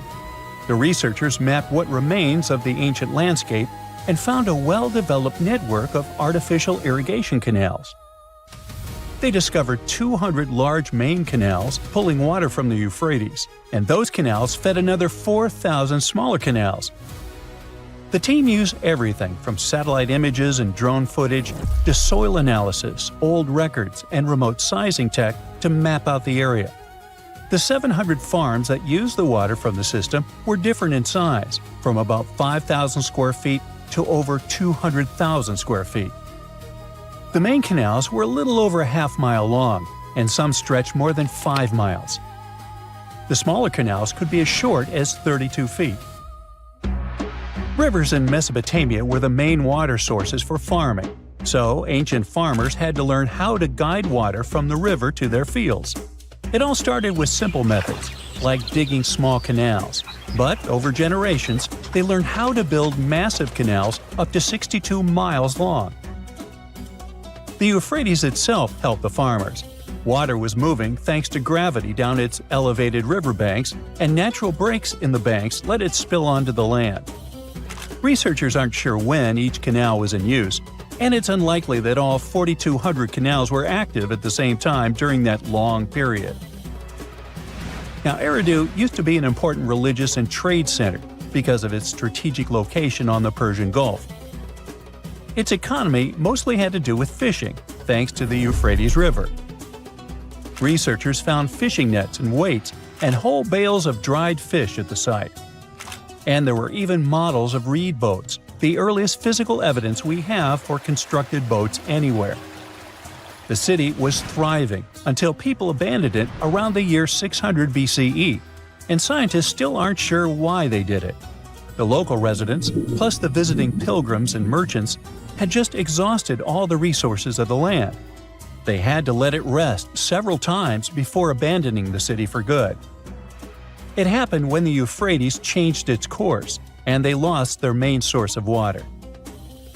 Now, many centuries later, in 1854, a British official was on a mission to this area to check out a remote place that had a bunch of mounds called tells, which are piles of debris left behind by ancient human settlements. At first, Taylor wasn't impressed. He had been hoping to find something big, maybe statues, ancient writing, or ruins of palaces and temples. But with the brief time he had, all he found were things like walls, drains, stone platforms, and pieces of limestone columns decorated with tiny mosaic cones. But he didn't know that these boring mounds were hiding one of the oldest cities on Earth, Eridu. The people at the British Museum got interested in the finding, but the first full-scale excavations took place here only around a century later. The local Iraqi authorities got really interested in the excavations as they were hoping to find more about the earliest days of Mesopotamian history. So they focused on Mound 1, a massive tell as tall as an 8-story building. Soon they uncovered part of an unfinished step pyramid from the end of the 3rd millennium BCE. As they dug deeper, they found layers of human life going back in time. There were levels from the Uruk period, and even remains from a time before the Sumerians called proto-history. In those lower layers, they discovered multiple rebuilds of the Temple of Enki, the city's main deity. People rebuilt this temple again and again for over 2,000 years. Every time the temple collapsed, they built a new one right on top. Each new version of the temple was bigger and more impressive than the last. From the middle of the 4th millennium BCE, these temple buildings became massive, more advanced than anything else humans had built up to that point. The city in Iridu was also becoming more complex, with clear social classes. Eventually, they stopped rebuilding the temple and put up a step pyramid on top of the ruins. Even though Iridu faded, it likely stayed important as a religious site. Archaeologists found pottery from the 2nd and 1st centuries BCE during excavations, although there were no signs of houses. The Sumerians were an innovative civilization, as you can tell. By 1500 BCE, they invented the cedar plow, a tool that let farmers plow and plant seeds at the same time, using animals like oxen to pull it. This gear even came with instructions. The Sumerian Farmer's Almanac gave farmers advice on how to grow more crops with proper tilling and irrigation. These smart farming tricks helped feed more people, which led to larger cities, an organized ruling system, and more focus on religion. And as their cities expanded, so did their work in writing, math, and spiritual life. 5,000 years ago, the Sumerians had already produced cuneiform, one of the first writing systems in history. So another recent find from the same part of the world proves that bureaucracy existed already 4,000 years ago. Archaeologists found ancient administrative tablets in another ancient Sumerian city.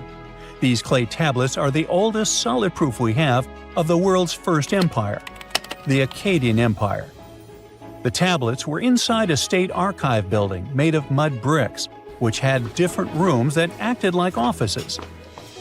Now, before this discovery, archaeologists didn't really understand how the first known empire in the world, the Akkadian Empire, worked behind the scenes.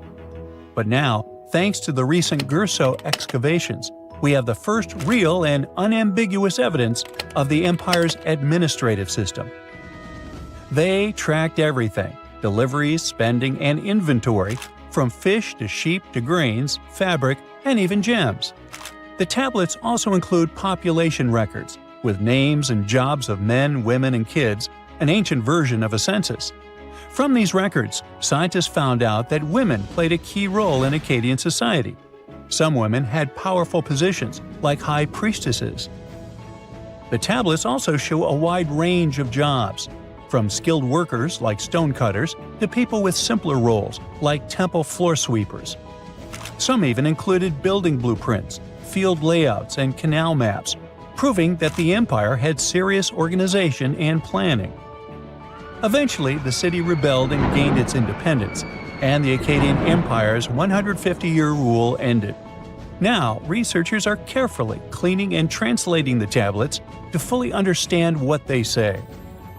These new finds will replace older, incomplete ideas about the empire and give us a way more accurate picture of how Akkadian power and the ruling system actually worked. At some point in its long and very interesting history, our dear planet Earth was sort of snoozing, just doing its planetary thing, spinning around the sun. And then, bam, life starts getting fancy. Plants and animals start strutting their stuff, showing off their complexity. Fast forward a bit, about 65 million years ago to be exact, and a cosmic disaster strikes, or at least that's what we presume. An asteroid probably smashed into Earth, wiping out the dinosaurs and other big animals. We can't pinpoint specifics about the asteroid, but we do know that it was extremely large and it crashed into our precious planet, creating a dusty mess that settled everywhere. You can still find remnants of that dust layer in sedimentary rocks today. If you dig beneath it, you'll uncover a whole bunch of fossils. These prehistoric creatures were living it up before the asteroid crashed the party. Think of it as the planet going on a cleaning spree, leaving a bunch of empty spaces waiting to be filled. And guess who took the opportunity? Mammals! These furry little critters were the ones to rise to fame. But why is it that this disaster became such a great opportunity for mammals? It's pretty simple, actually. With no big bullies around, they grew, multiplied, and had a population expanse. All kinds of mammals joined to fill in the blanks. Primates, rodents, basically, the whole furry gang. We're talking about placental mammals, marsupials, and even egg-laying mammals, adding some serious variety to the mix. We like to think of primates as our closest relatives here on Earth. What's their story? Well, around 63 million years ago, just a couple of million years after the dinosaurs' final dance, the primates decided it was time for a family reunion. They split into two groups, the dry-nosed primates, who became the cool monkeys and apes we know today, and the wet-nosed primates, who went off to become lemurs and aye-ayes, hey-hays. The fun didn't stop there. About 58 million years ago, the dry-nosed primates began their own little mission. One special guest called the Tarsier, arrived on the scene, featuring big eyes that were perfect for late-night shenanigans. This Tarsier took a different path from its primate relatives, embracing its unique niche and evolving separately. To this day, the Tarsier is the only primate that feeds exclusively on meat. These little guys have a taste for insects, small birds, rodents, and even lizards. But that's not all that makes them unique. Their eyes are twice the size of their brains. Also, their heads can do a full 180-degree spin, just like an owl. Because of their features, the Tarsiers are the true kings and queens of the night. With their superpower of ultrasonic tracking, they can spot their prey instantly.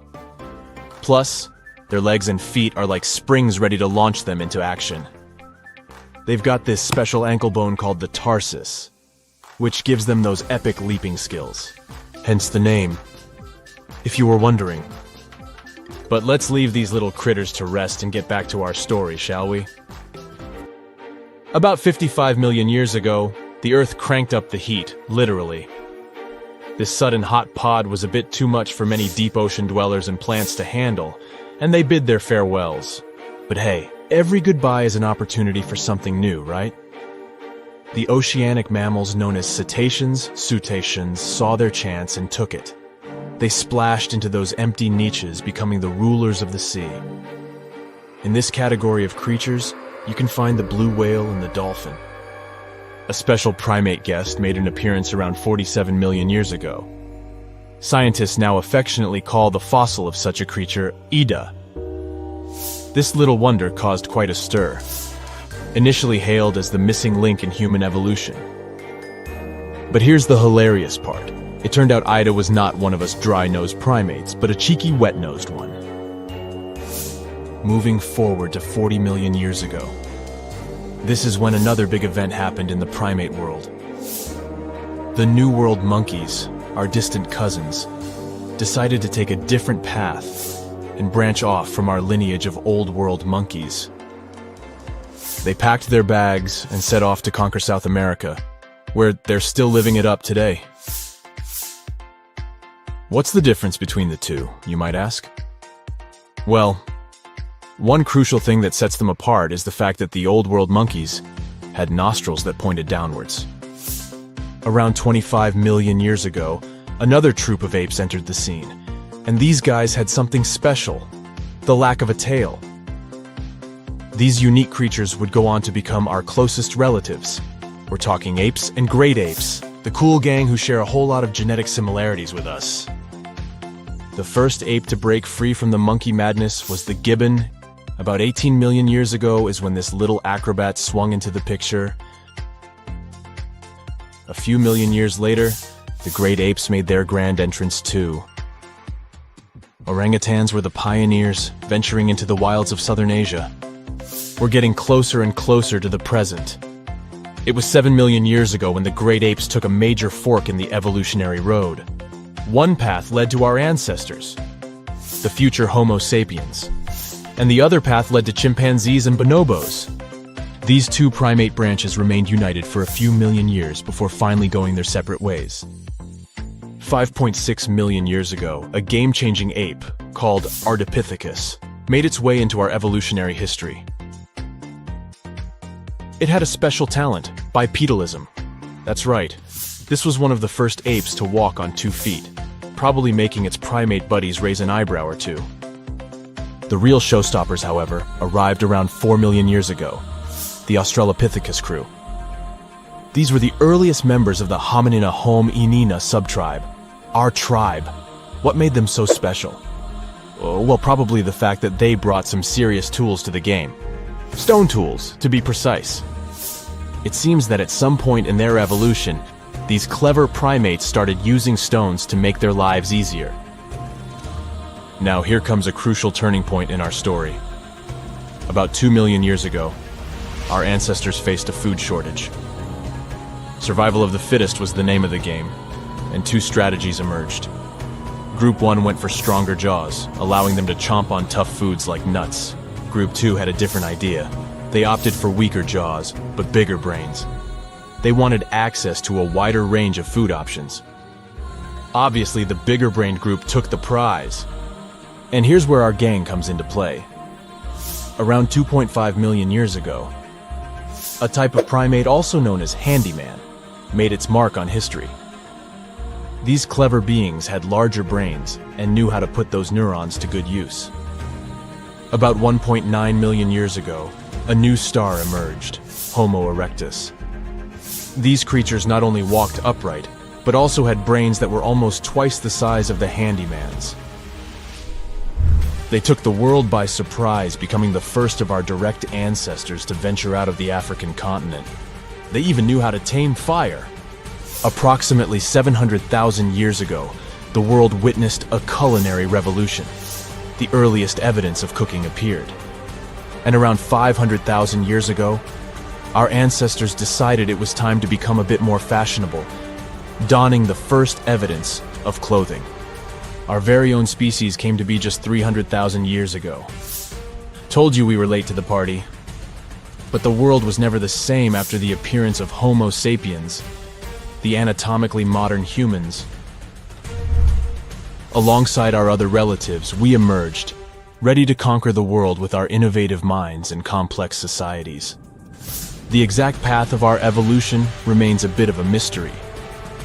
But what we do know for sure is that Neanderthals joined the party around at some point too. As Homo sapiens flourished, so did our capacity for language. Modern speech is believed to have emerged almost hand in hand with our species. We started expressing ourselves, sharing stories, and shaping the world with our words. So, there you have it. It took 13.8 billion years of cosmic history for humans to make their entrance. Think about it. 99.998% of the time since the Big Bang, we weren't even around. Our species, Homo sapiens, is the toddler of the Earth's family, existing for just the tiniest fraction of the universe's timeline. Yet, in this blink of an eye, we've managed to unravel the entire story that led to our existence. The story won't end with us. It's an ongoing saga, still being